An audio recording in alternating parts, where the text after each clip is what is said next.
संभाजी महाराज छत्रपती शिवाजी महाराज नमः पार्वते पते हर हर हर हर हर हर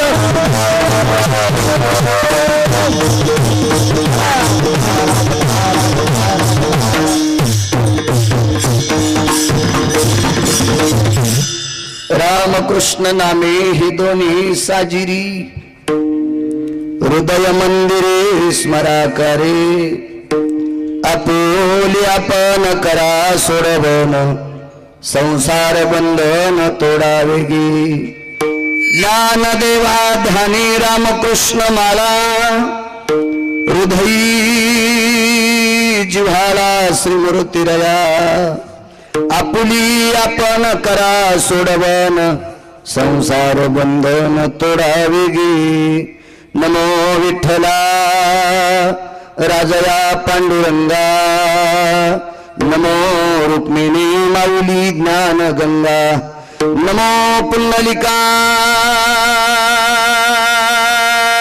नमो चंद्रभागा नमस्कार माझा रुक्मिणी पांडुरंगा पांडुरंगा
पांडुरंगा करू प्रथम नमन दुसरे चरण संताचे त्यांच्या कृपा दाने कथेचा विस्तारू बाबाजी सद्गुरुदास तुका मनोजवं मारुत तुल्य वेगम जितेंद्रिय बुद्धिमतां वरिष्ठं वाताज मजवान राजित मुख्यं श्रीरामदूतं शरणं प्रपद्ये नागेंद्र हराय त्रिलोचनाय भस्मांग रागाय महेश्वराय नित्याय शुद्धाय दिगंबराय तस्मै नकराय नमः शिवाय शरदिन्दु समाकारे परब्रह्म स्वरूपिणी वासरा पीठ निलये सरस्वती नमस्तुते विठ्ठला विठ्ठल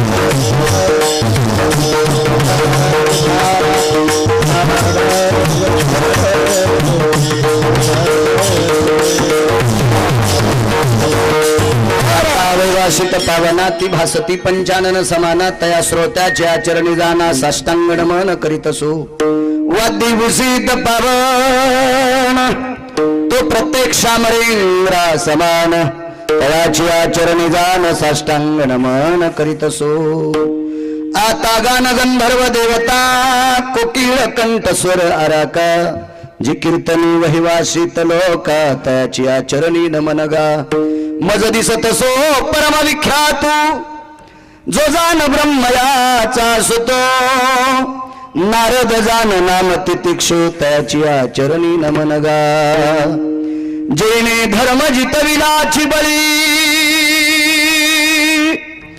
तो संभाजी जान नवाळी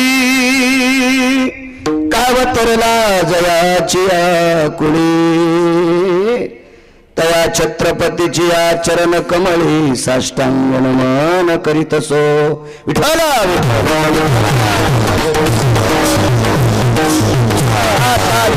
विलासिनी जे चातुर्यार्थ कला कामिनी ते श्री शारदा विश्वमोहिनी नमिया. नदी दिव्य गोदा तटीचा विलासी सदा प्रिय जो सज्जना वैष्णवाशी जया वर्णिता प्रेमात्यंत चित्ता. नमस्कार माझा श्री गुरु एकनाथ विठ्ठल.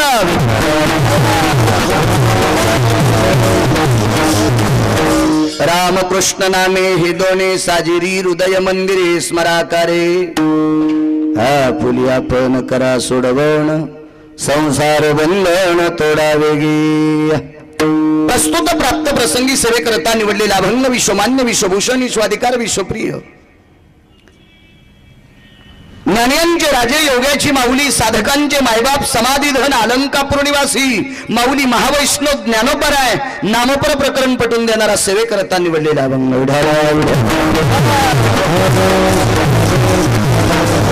प्राप्त प्रसंगी सेवेकरता निवडलेला अभंग माझ्या ज्ञानोबरायांचा आहे. या अभंगाद्वारे माऊली महावैष्णव ज्ञानोबराय राम आणि कृष्ण ही दोन नावं साजरी सांगतात. अंशात्मक भगवंताची अवतार 24 झाली. कर्मकांडामध्ये 24 नावाची संध्या आली. अवतारही 24 आहेत. कर्मकांडामध्ये 24 नावाची संध्या आली. भीष्माचार्य शरपंजरी पडल्याच्या नंतर विष्णू सहस्रनाम 1000 नावाचं स्तोत्र केलं. त्या स्तोत्रामध्ये सुद्धा 24 नावं जरा अशी रेष लावून बाजूला काढली. मग पुराणात अवतार 24 आहेत. कर्मकांडात 24 नावाचं महत्व आहे. भीष्माचार्यांनी 24 नावाला आगळी वेगळी खून करून बाजूला काढलं. मग ज्ञानोबा राम आणि कृष्ण हे दोन नावच बाजूला का काढतात? कारण कलियुगामध्ये सर्वसामान्य जीवापासून तर टोकाच्या अभ्यासकापर्यंत नामस्मरणाचं महत्व अत्यंत गोड आहे. कारण एकेकाळी अस्थिमय प्राण होता, एकेकाळी चर्ममय प्राण होता, आता अन्नमय प्राण आहे. आणि अन्नमय प्राण असताना बाकीच्या गोष्टी करणं शक्य नाही. कलियुगी उद्धार हरीच्या नामे. आणि याच्यातली दोनच नाव बाजूला का काढली तर हे अवतार पूर्ण येतं. पूर्ण अवतार रामकृष्ण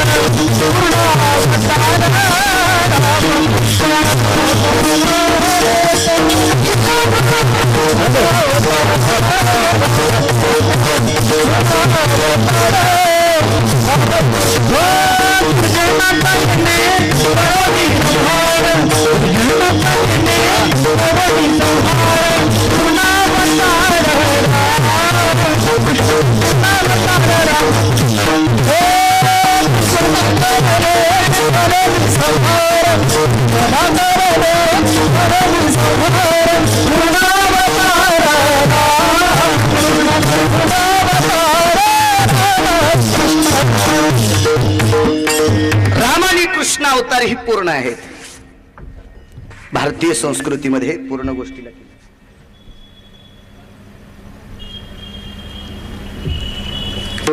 अपूर्ण गोष्टीला किंमत नाही. तेव्हा शेती क्षेत्र असेल, नोकरी क्षेत्र असेल, व्यापार क्षेत्र असेल, आध्यात्मिक क्षेत्र असेल, राजकीय क्षेत्र असेल, पूर्णत्वाला पोचलेल्या माणसाला या भारतीय संस्कृतीमध्ये किंमत आहे. अर्धावटांना नाही.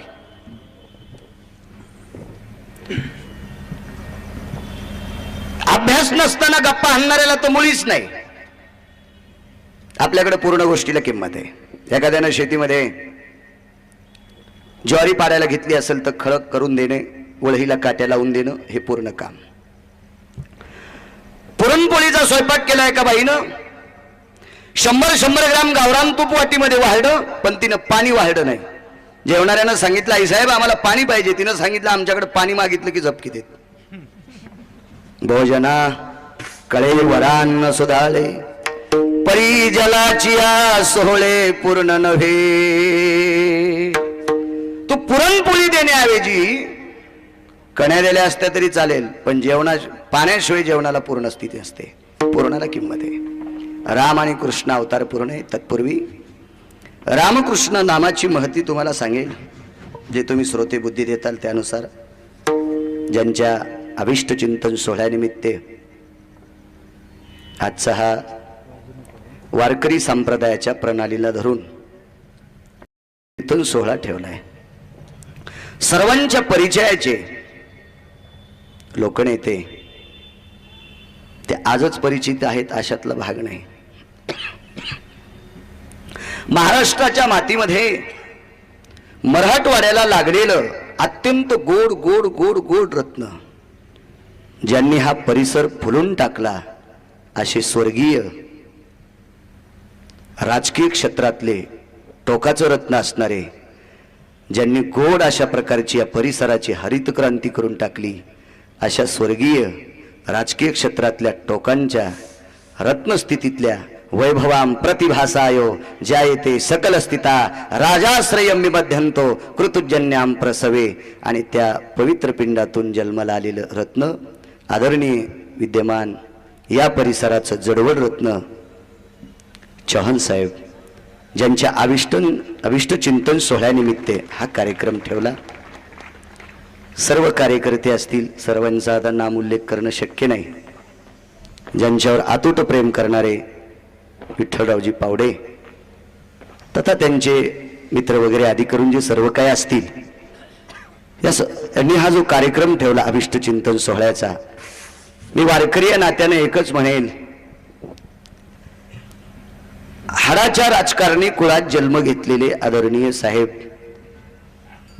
जे स्वर्गीय त्यांच्या वडिलांनी जी कीर्ती मराठवाड्यावर केली, त्याच अनुषंगानं पावलावर पाऊल ठेवून, कारण राजकीय क्षेत्रातला मला मुळीच एका तिळा इतका सुद्धा अभ्यास नाही, पण इतरत्र महाराष्ट्रभर फिरण्याचा योग आल्यामुळं ज्या घराण्याचं मी नाव ऐकलंय, महाराष्ट्रात 2278 गावं आत्तापर्यंत मी पूर्ण केले. 15,27,000 किलोमीटर प्रवास झाला. तर बड्या बड्या दिग्गज नेत्यामध्ये ज्यांच्या वडिलांची अत्यंत गोड वर्णी लागते, अशा गोड राजकीय क्षेत्रातल्या रत्नाच्या पोटी जन्माला आलेलं गोड असं हे रत्न, आणि निश्चितच या परिसराचं सवे तर महाराष्ट्राच्या मातीमध्ये शेतकऱ्यांच्या सर्व क्षेत्रातील यति वसाभवत तत्रो जायते प्रविष्टम भवभ्यतः कृषिकर्माम वैद्यकी हो यतो कर्माविती जायते सकलाम अध्यात्म सकल भूता दयाम दृष्टीत जायते. अशी गोड दृष्टी सर्व क्षेत्रावर ज्या कुलाची आहे अशा आदरणीय चव्हाण साहेब. आणि आज धर्मसत्ता आणि राजसत्ता एकत्रित छत्रपती शिवाजी महाराजांच्या काळापासून चालत आलेली आहे, आणि तीच परंपरा आजही या कार्यक्रमाच्या अनुषंगानं तेवत ठेवलेली आहे. वाढदिवसाच्या निमित्त आगाऊ कार्यक्रम ठेवण्यापेक्षा वारकरी संप्रदायाच्या निमित्तानं माझ्यासारख्यालाच आमंत्रित करावा अशातला भाग नाही. कुठलेही कीर्तनकार, भागवत असेल, व्याख्यान असेल, प्रवचन असेल, या अनुषंगानं वारकरी संप्रदायाची वर्णी कार्यकर्त्यांनी लावली. निश्चित माझ्या पांडुरंगाच्या चरणी प्रार्थना करेन. ज्ञानोबाराय, तुकोबाराय, नामदेवराय, चोखोबाराय, नाथबाबा, सावता महाराज, सेना महाराज, अष्टादश संतांच्या चरणी प्रार्थना करेल की ज्या घराण्यानं शेतकऱ्याला गोड असा दिलासा दिलाय, त्याच घराण्यात जन्माला आलेलं रत्न आदरणीय साहेब पुन्हा पुन्हा पुन्हा पुन्हा पुन्हा पुन्हा राजाश्रय प्राप्त हो, आणि हा राजाश्रय प्राप्त झाल्याच्या नंतर गोड असं आयुष्य प्राप्त हो, आणि त्या आयुष्यामध्ये अहोरात्र समाजाची सेवा शेवटच्या श्वासापर्यंत आदरणीय साहेबांना घडो, हीच माझ्या पांडुरंगाच्या चरणी प्रार्थना करतो. आणि गोड गोड गोड गोड गोड असं आरोग्य त्यांना प्राप्त हो, ही माझ्या अष्टादश संतांच्या चरणी प्रार्थना करतो आणि कीर्तनाला सुरुवात करतो.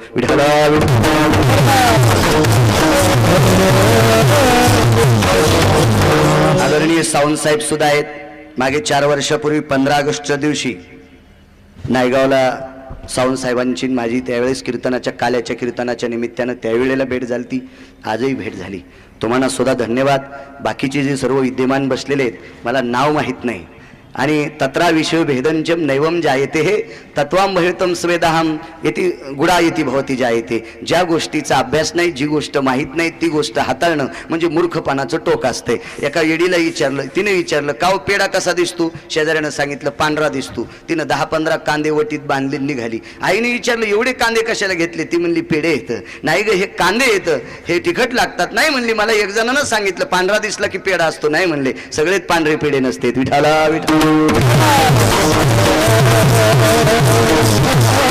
सर्वांचं नाव घेतलं असं गृहीत धरा. विद्यमान काही वारकरी संप्रदायातली महाराज मंडळी असतील, आदी करून सर्व जी मंडळी आहेत सर्वांना सुद्धा या परिसरात सांप्रदायिक क्षेत्रामध्ये जेवढी काही असतील तेवढ्यांना मी प्रणाम करतो. माझ्या गायन क्षेत्रातले आदरणीय बालासाहेबजी सुरेगावकर, मराठवाड्याची बुलंद गायनातली तोफे, त्यांना सुद्धा प्रणाम. तथाच आमचे नागेश महाराज गोड गोड गोड अशा प्रकारचा कोकिळकंठी आवाज आहे, त्यांना सुद्धा प्रणाम. आणि मृदंगाचार्य हनुमंत महाराज शिंदे, त्यांना सुद्धा प्रणाम. आणि उपस्थित सर्व मस्तक माझा पायावरी या वारकरी संतांच्या. चला अभंगावर सुरुवात करू. उपस्थित बरेच काही मंडळी आहेत. आमचे लहाने सर असतील, मनोज सावकार नायगावून मुद्दाम कीर्तन ऐकण्यासाठी आलेत, त्यांना सुद्धा धन्यवाद. त्यांचे मित्र सुद्धा आलेत, त्यांना सुद्धा धन्यवाद प्रणाम. साऊंड सिस्टीमवाल्यांनी गोड आवाज दिली, तुमचं साऊंड विदेशात जावं ही भगवंताच्या चरणी प्रार्थना. विठ्ठला विठ्ठला.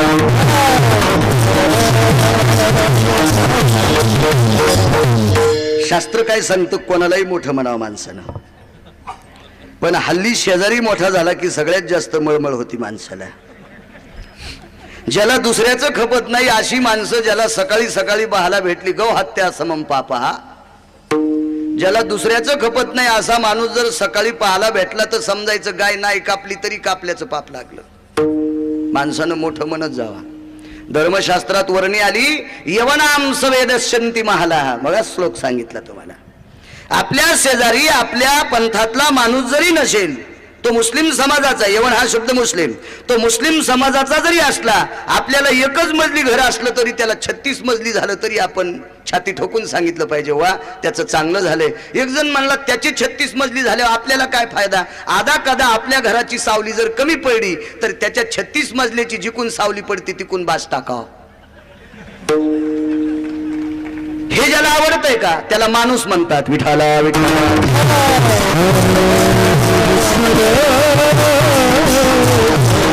समजवाल्यांना सुद्धा धन्यवाद. चला रामकृष्ण नामे हे दोन साहेबांना वेळ आहे ना वा. ही दोन्ही साजिरी, राम आणि कृष्ण ही दोन नावं साजरी का? पुराणात तर नाना प्रकारची मत मांडले. वेदान मुषिदयं कलत्रयो येन शास्त्रम पुराण च महतजयं येन योगाभ्यासं सकल कलायां किम कारणेन जायते. हे वेद सांगते, पुराण सांगते, शास्त्र सांगते, योगाभ्यास सांगते, नाना प्रकारचे शास्त्र सांगतात. तपश्चर्या, अनुष्ठान ह्या सर्व बाकीच्या गोष्टी कशा करताय? महाराजांनी त्याचा निषेध केला कलियुगामध्ये. योगयाग विधी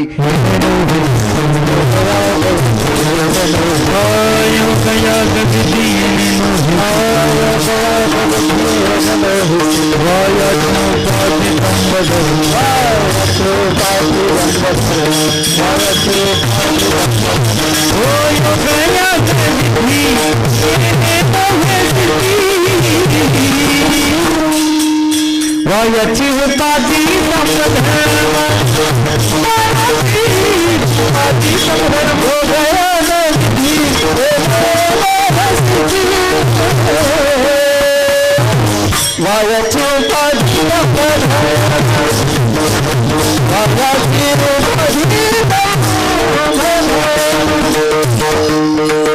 सांगितलं मी योगामध्ये सर्व प्रविष्ट आहे. त्यांना सांगितलं तुझा योग कुठं मांडी,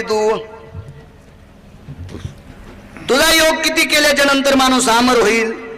नाही शक्य, नाही शक्य. एकानं सांगितलं मला अभ्यास आहे फार. कुठं मानतो तुझा अभ्यास? बायको ऐकन तुझं, तो अभ्यास कोणाला सांगतो तू रुमण्या? एक जणांना सांगितलं मला उलटे सुलटे श्लोक वाचता येतो, मग हाणतू का आम्हाला? तुला श्लोक वाचता येते मग आम्हाला मारतो का तू?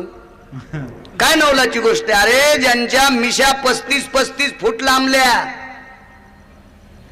ज्याच्यात जटा धरायला 200-200 माणसं असे शिष्य पाठीमाग, ज्यांचा कंठ शेकायला विद्वस्तीत परचोर.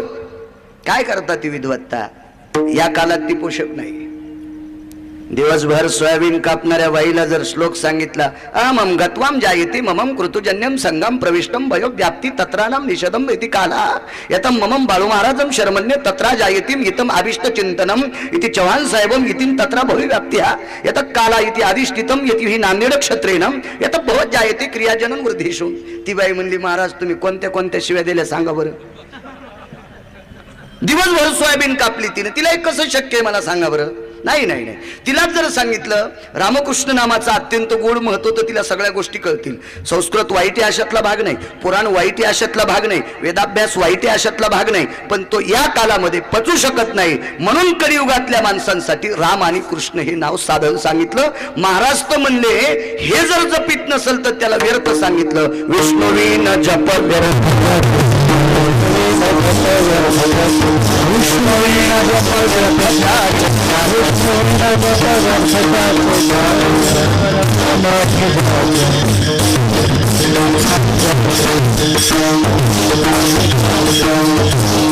विष्णुविना जप व्यर्थ त्याचे ज्ञान. भगवंताचं नामस्मरण जर करीत नसेल तर त्याचं ज्ञान सगळं तिकडं पाष्कळ आहे, ते कामाचं नाही. रामनामाला किंमत आहे. एकानं सांगितलं एवढा माझा अभ्यास आहे, मी तपश्चर्या केली. महाराज म्हणले तपश्चर्या केल्याच्या नंतर काय करशील? पाप संपत आहे. ठीक आहे म्हणले, पाप संपल्याच्या नंतर स्वर्गाला जाशील, पण स्वर्गाला गेल्याच्या नंतर पुन्हा वापस यावं लागेल का नाही? जेव्हा पुण्याची पावटी सरे ते इंद्रपदाची उटी उतरे, ते येऊ लागती माघारे मृत्यू लोका. 33 कोटी देवांचा राजा, ज्याच्याकडे 122 कामं असतात. 122 कामं त्यानं सही केल्याशिवाय पूर्ण होत नाहीत. हे ज्याला म्हणतात त्याला इंद्र म्हणतात. इंद्र, आणि हा सुद्धा इंद्र पुण्य संपल्याच्या नंतर वापस येतो. तू ही तपश्चर्या कोणी कोण सांगतो रे?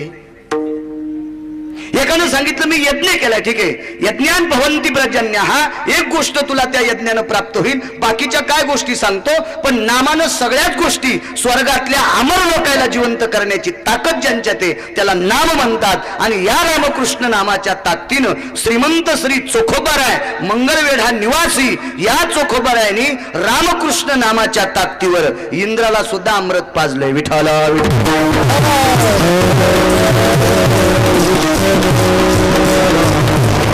सर्व वेदाचं पुराणाचं शास्त्राचं सार हे नाम आहे. नामाची ताकद काय तुम्हाला पुढे सांगेल, पण त्याचं उदाहरण सांगतो. एके दिवशी नवरत्नासह बिरबल आणि जहापना बादशाह एका बागेत फिरू लागले.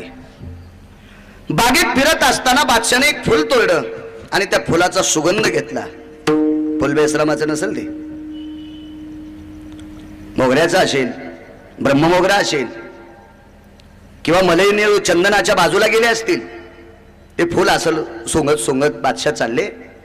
आणि घरी आल्याच्या नंतर बादशाहनी सर्व नवरत्नापैकी फक्त बिरबल गैरहजर असताना मीटिंग घेतली. का रे, काय फुलाचा सुगंध गोड असतो. अरे मन माझं मोहून गेलंय. जेवढ्या जेवढ्या रिकाम्या जागा येतात तिथं याच्यानंतर बागच लावा. ह्या 8 रत्नांनी ती अंमलबजावणी करायचं ठरविलं.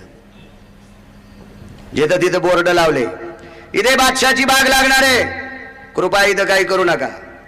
अमक्या ठिकाणी बादशाची बाग लागणार आहे, ठीक आहे. मसनवाट्यात सुद्धा बोर्ड लावला, इथे उद्यापासून माणसं जाळायचे नाही, इथं बादशाची बाग लागणार आहे. लोक म्हणले जाळाव घरात का?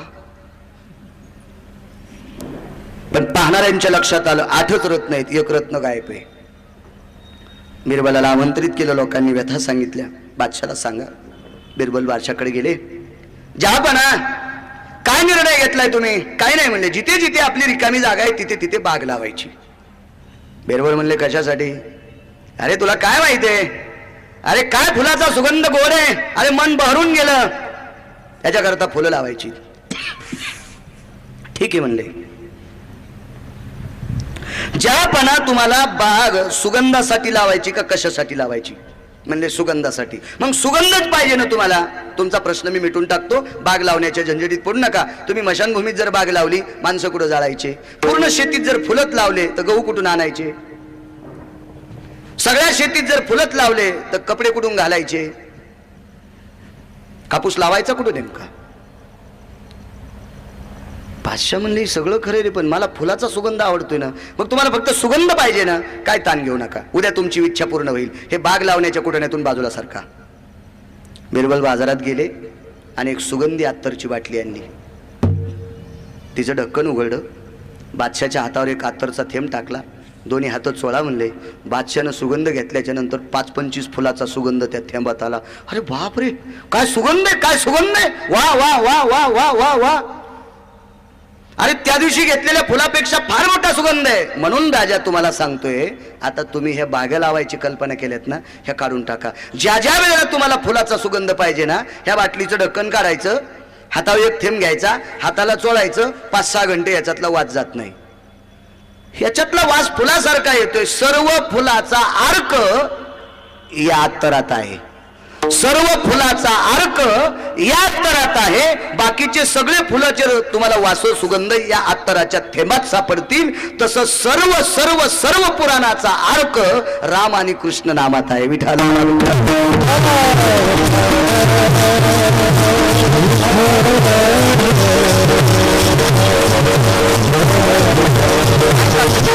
विठोबाचे नाम न उच्चारे जे तोंड, प्रत्यक्ष ते कुंड चर्मकाचे.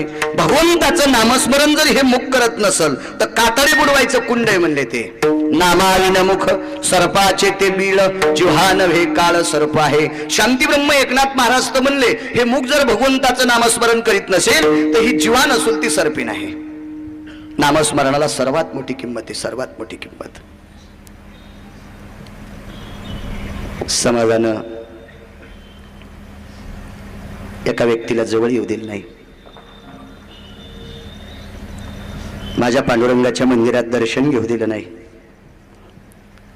अशी एक व्यक्ती, रामकृष्ण नामाची ताकद किती मोठी पहा. एके दिवशी पत्नीने विचारलं, धनी तुम्ही ज्या भगवंताचं भजन करतात त्या भगवंतापर्यंत तुम्हाला बाकीचे लोक जाऊ देत नाहीत, असं का होतंय हो धनी? बायकोचं मनोगत लक्षात घेतलं. पवित्र एका गंगेच्या तीरावर दोघं पती पत्नी बसलेले होते आणि त्या पत्नीला सांगितलं, प्रिय काळजी करू नकोस, माझ्या मालकापर्यंत समाज जरी जाऊ देत नसेल तरी पण माझा मालक माझ्यापर्यंत येतो हे तितकं खरं आहे. त्या व्यक्तीचं नाव होतं श्रीमंत श्री चोखोबराय.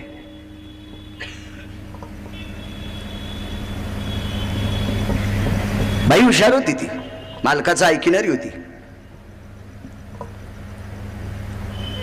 शक्यतो बायकांनी मालकाचं ऐकलं पाहिजे. ह्या उलट करतात, महाराजाचं ऐकत आणि मालकाचं ऐकायचे नाही. 5-50 महाराज उकळून पेले तरी पुण्य नाही. बाईन मालकाचं ऐकलं पाहिजे. मालक चांगले होते. विश्वाचा मालक माझ्याकडे येतो, तू काय काळजी करू नकोस. एके दिवशी लिंबाच्या झाडाखाली भजन करत असताना देवाची विनंती केली, देवा समाज मला किती वाईट म्हणतो हे सोडून दे रे परमेश्वरा, पण ज्या कुटुंबातला मी प्रमुख आहे, ज्या कुटुंबाच्या ज्या फांद्या आहेत त्या फांद्या माझ्यावर नाराज आहेत रे देवा. ज्या विश्वाच्या मालकाने तुमच्याकरता काहीच केलं नाही त्या मालकाचं तुम्ही भजन करता, ती घरातली माणसं माझ्यावर रुष्ट आहेत रे माझ्या मायबापा. विश्वाचा मालक प्रगट झाला आणि सांगितलं, चोखोबराय, समाज जरी तुम्हाला माझ्यापर्यंत येऊ देत नसेल याची काही खंत बाळगू नका. अहो, खालच्या माणसांनी जरी तुमचा तिरस्कार केला असेल असू द्या, पण खालच्या माणसांना जे ठिकाण बघायला भेटत नाही त्या ठिकाणातले लोक तुम्हाला डोक्यावर घेऊन नाचतील ही तुम्हाला ग्वाही देतो. आणि एके दिवशी इंद्राने एक पाप केलं. अनुसंग लक्षात घ्या, राजानं पाप केलं की जनता हैराण होत असते, हे ध्यानात ठेवा.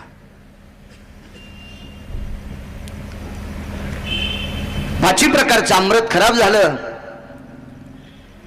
त्या स्वर्गातल्या देवता उपाशी होत्या, जिकडे तिकडे फिरत होत्या. काय करावं असं सुचत नव्हतं देवतेला, काय करावं नेमकं. तिथे यज्ञ केले, 124 प्रकार आहेत यज्ञाचे. कर्मकांड मी 4 वर्ष केलं, आता नाही करत. एकाही यज्ञानं अमृत शुद्ध झालं नाही. पावसाळ्यात एका वड्याला जितकं पाणी वाहतंय तितकं तूप एका यज्ञात टाकलं पण अमृताची शुद्धी काही झाली नाही. स्वस्ती स्त्रियेचे लोक होते, जिथं तुमच्या माझ्यासारखे संस्कृत म्हणणार नव्हते, वाटून सुटल्यासारखे.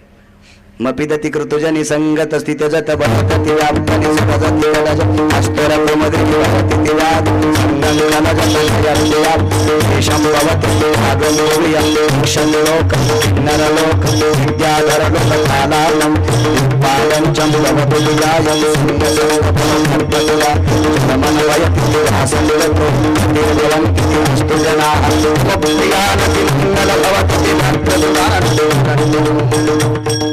असे गोड श्लोक म्हणणारी लोक होती, तरी पण अमृत शुद्ध झालं नाही. ठीक आहे, हल्लीचं संस्कृत असेल का? आपण रविवारी टीव्हीवर ऐकतो ती वार्तापत्रश्य, किती ढगाळंच वातावरणंच, मोठी मोठी ढगंच, ठोकर ठोकर गारगुंडंच. सोमळायस का काय तू? असली कुठं संस्कृत असते का? काष्टम कोरितम भुंगा भुस्कतम परतम भुई असा श्रेष्ठ कवीत लंगड्या गंगूबाईचा जावाई. येडपटेस का काय? त्याला कुठं संस्कृत म्हणत असते? प्रकांड विद्वान लोकांनी यज्ञ केला पण अमृत शुद्ध नाही झालं. इंद्र बेचैन. एक 6व्या क्रमांकाचा संन्यासी इंद्राच्या भेटी करता आले. परिस्थिती विचारली, राजांना आपण नाराज का आहात? देवर्षी, अमृत अशुद्ध झाले, त्याची दुर्गंधी येते. शुद्ध करण्याचा फार प्रयत्न केला पण ते शुद्ध होत नाही, करावं काय? नारदांनी सांगितलं, त्या 6व्या क्रमांकाच्या संन्याशाचं नाव आहे देवर्षी नारद. राजन अमरेंद्रा, सोपा पर्याय. मृत्यूलोकामध्ये जम्बूद्वीप नावाचं गाव आहे, त्या जम्बूद्वीपामध्ये मंगळवेढा नावाचं गाव आहे, पंढरपूर नावाचं गाव, त्याच्या बाजूला मंगळवेढा नावाचं गाव, आणि त्या मंगळवेढ्यामध्ये चोखवाराय नावाचे एक वारकरी आहेत. त्या वारकऱ्याकडे जर तुम्ही गेले तर तुमचं अमृत शुद्ध होईल. काय होते, मोठ्या माणसाला ज्या वेळेला लहान माणसाकडे जायची वेळ येते का त्यावेळेला लाज वाटते. इंद्राने विचार केला, मी 33 कोटी देवांचा राजा आहे, मला ज्याच्याकडे जायचंय त्याला घर कसं आहे? नारदानं सांगितलं त्याला झोपडं आहे.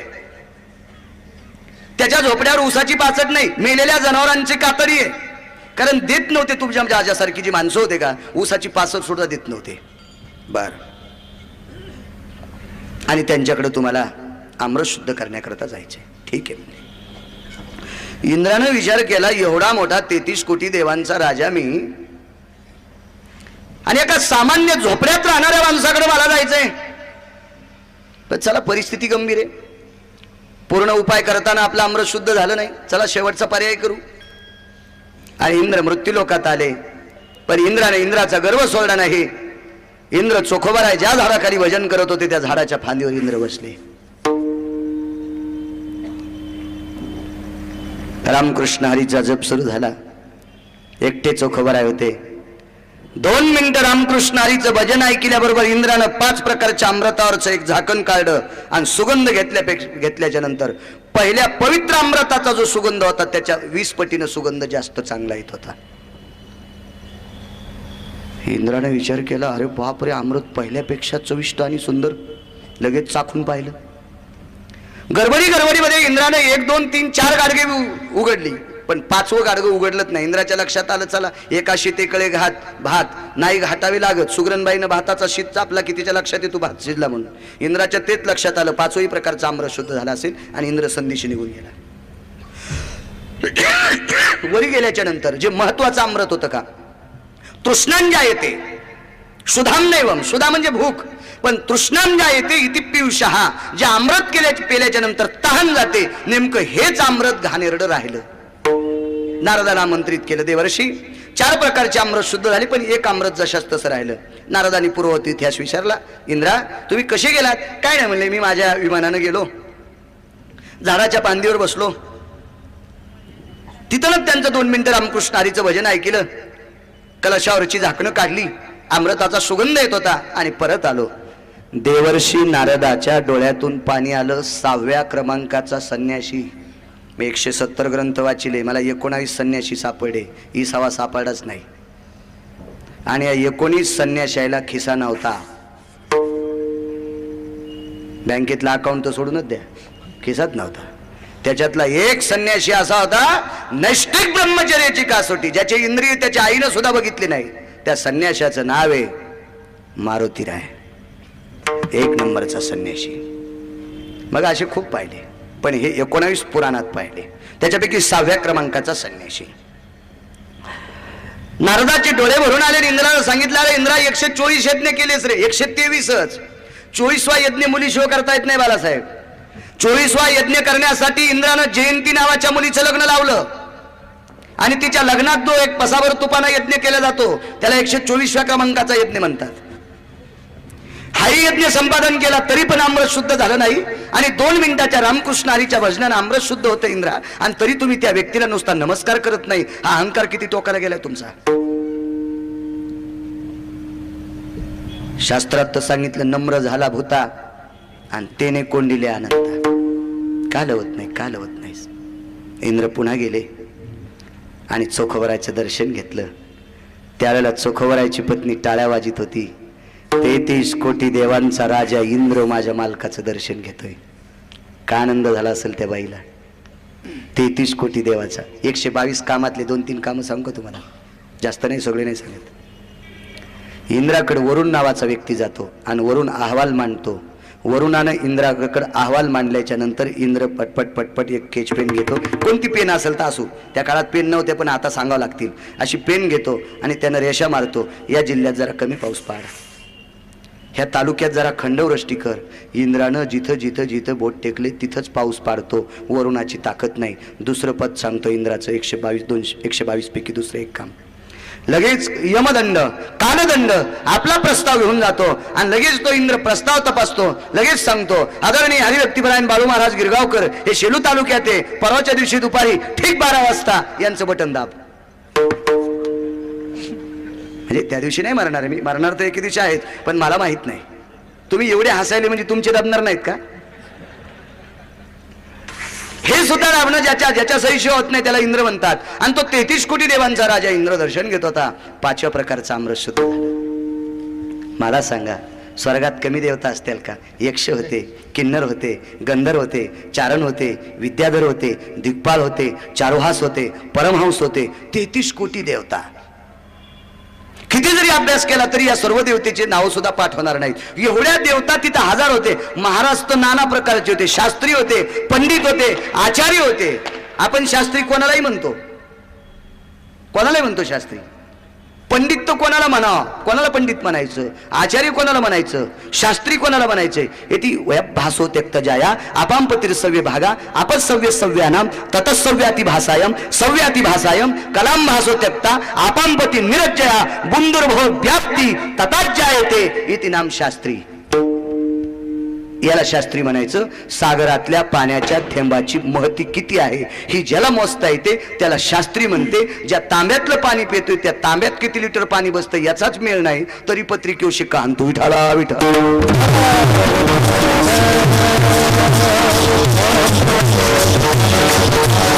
अशा हजारो शास्त्री तिथे आहेत पण अमृत नाही शुद्ध झालं.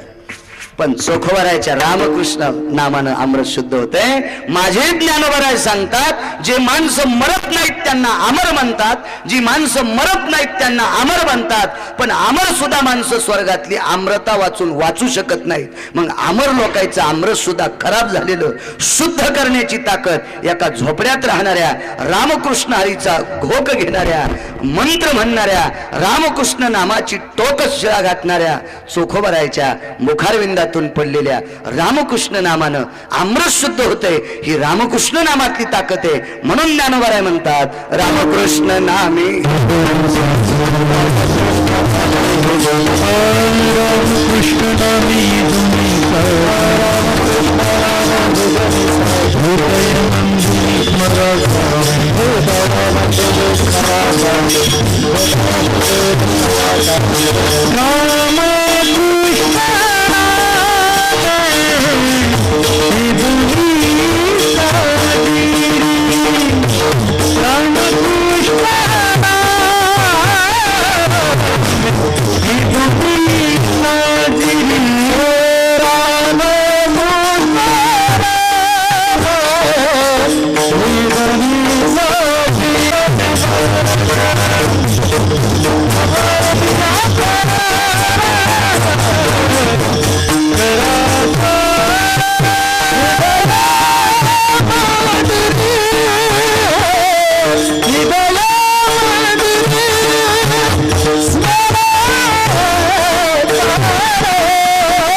लोकाच्या पत्नीचा शोध अशा व्यक्तीनं लावलाय की ज्याला स्त्रीचा संबंधच नाही.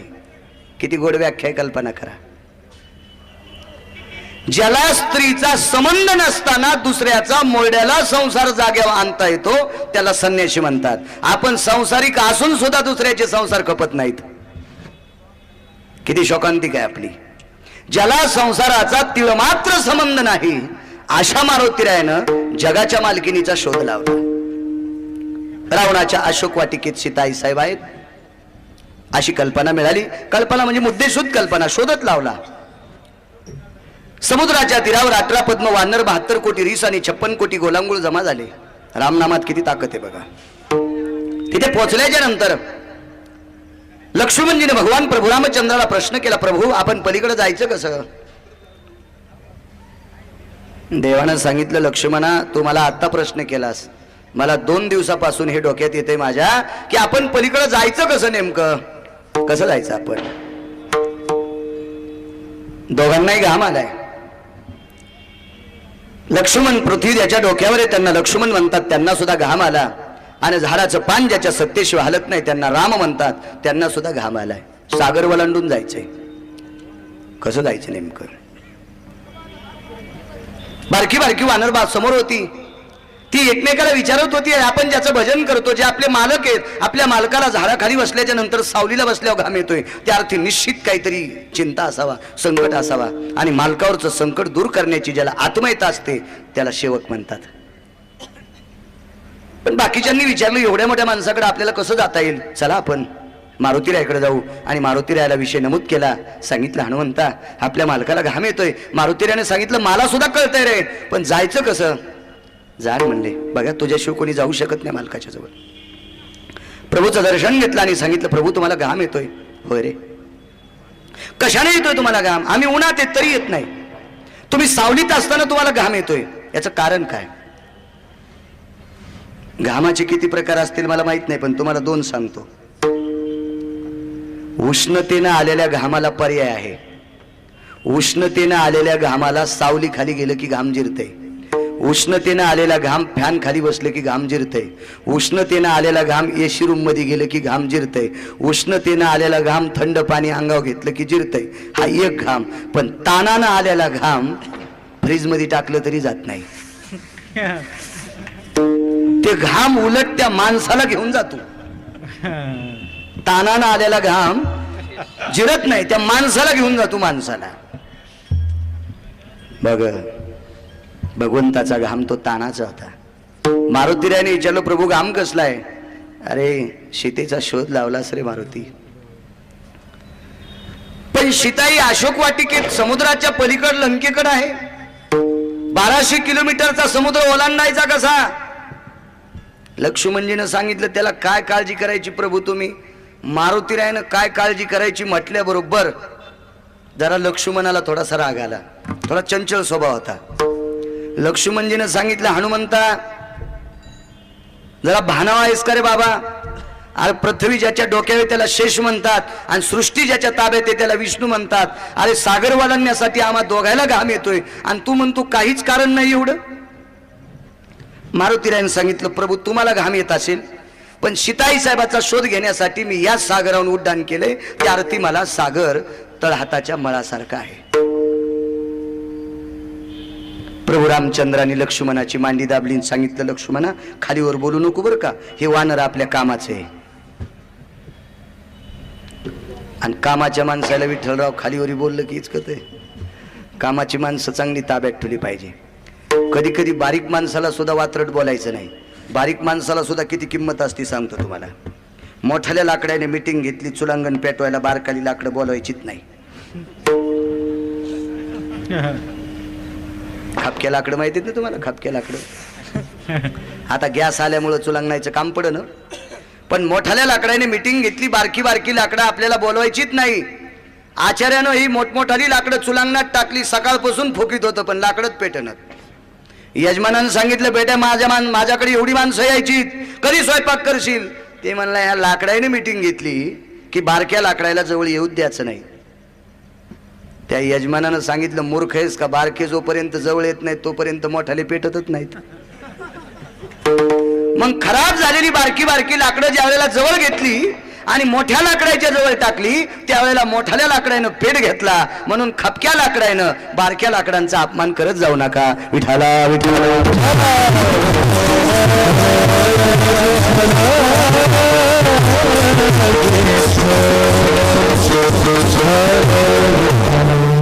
लक्ष्मणाला सांगितलं, प्रभू रामचंद्रानं वानरांना सामान्य समजू नको. विठ्ठलराव तुमच्या क्षेत्रात ते लय कामाचं आहे.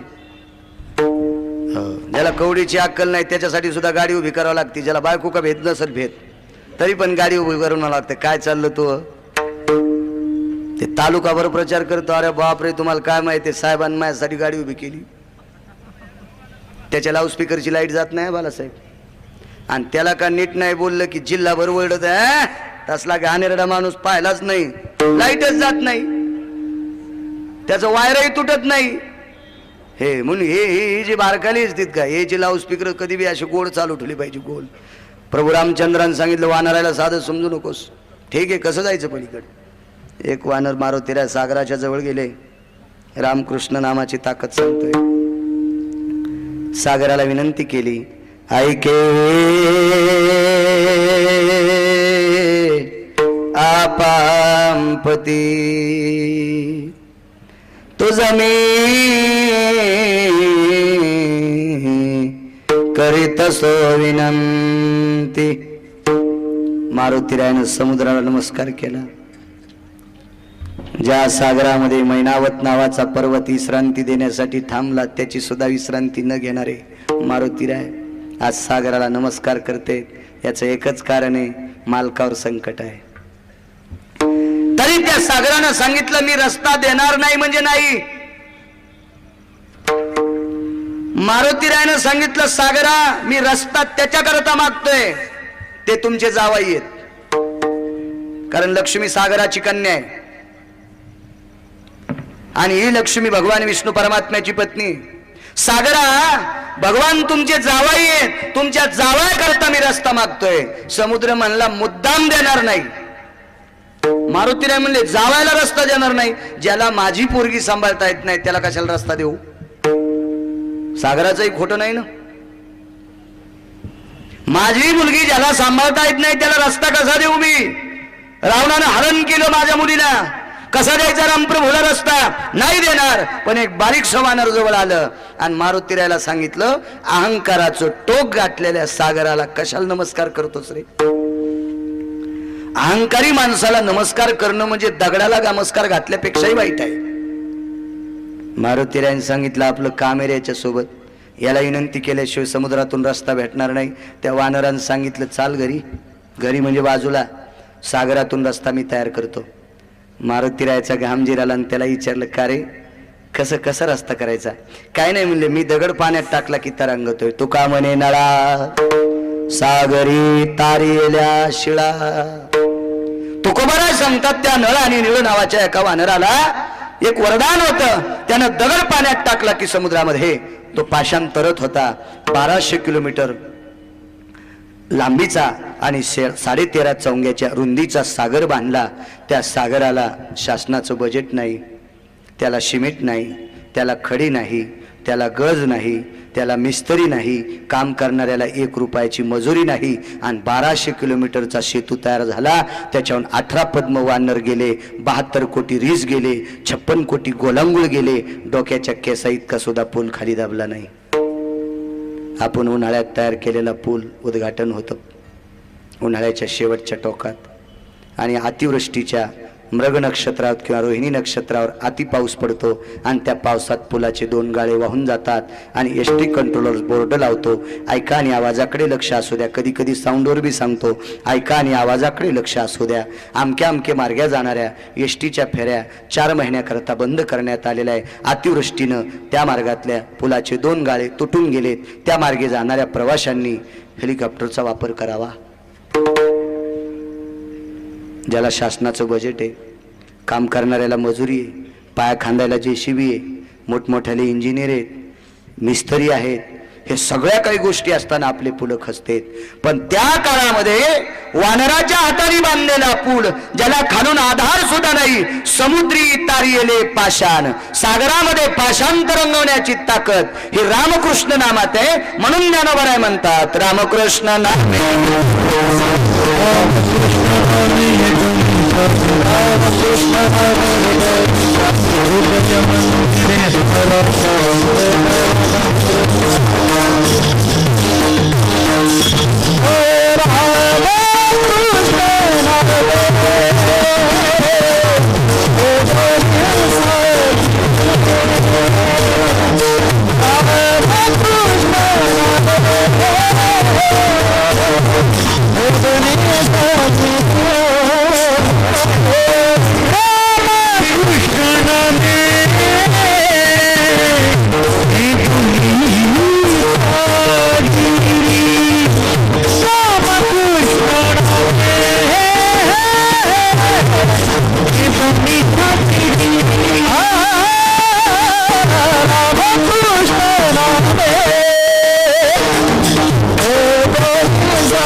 आमची ते गेल्या वर्षी म्हातारी मेली. जीव गेल्याच निमित्त झालं तिचं, मेली ती. तिच्या तिरवीला माझं कीर्तन झालं. जमीन 400 एकर तिला. गावातली असल्यामुळं मी वर्णन केलं काय कस्तुरा काकूचं वैभव होतं. तिचं नाव कस्तुरी, पण मी तिला कीर्तनात कस्तुरा म्हणलो. कोणतीच बाई तिला कस्तुरा म्हणत नव्हती. 400 एकर जमीन असून दुसऱ्याचं शेण चोरीत होती. स्वभाव असतो काय कायला, बँकेत कोटीन धोत्राल गाठी. 400 एकर जमीन तिला. पोरं 4, 3 सुपर क्लास होऊन अधिकारी पोरं. त्यानं सही केली की बंधाराच पास. बारका असं 10-5 इटाचं घर नाही. मोठमोठाले प्रकल्प त्यांच्या सहीनं पास व्हायचे. अशी 3 पोरं तिचे आणि एक शेतकरी, ते शेती करीत होतं. पण कधी म्हातारी पंढरपूरला नाही, आळंदीला नाही, देहूला नाही, पैठणला नाही, सप्ताहाला नाही, कीर्तनाला नाही, रामायणाला नाही, भागवताला नाही, कशालाच नाही. दारात कधी कोणाला तिनं तुकडा वाढा नाही. उलट दाराच्या पुढं, राहत्या वाड्या पुढं इतका मोठा वाडा तिचा, इतका मोठा, त्याचं सागवान जर इकलं तर 1.5 कोटी रुपये येतील. एवढा वाडा तिचा, एवढा वाडा. पण राहत्या वाडा पुढे असा मेखा ठोकल्या होत्या जनावराच्या. भिकारी आला बाई वाडा ना, तुला कळ ना का रे, हे जनावराचा वाडा आहे, राहता वाडा माग आहे. ते मागणार माग गेलं पाठीमाग हागंदारी. खेड्यातलं सांगतोय, तुमच्या शहरात नसतंय. इतकी बाई, इतकी बाई, इतकी बाई.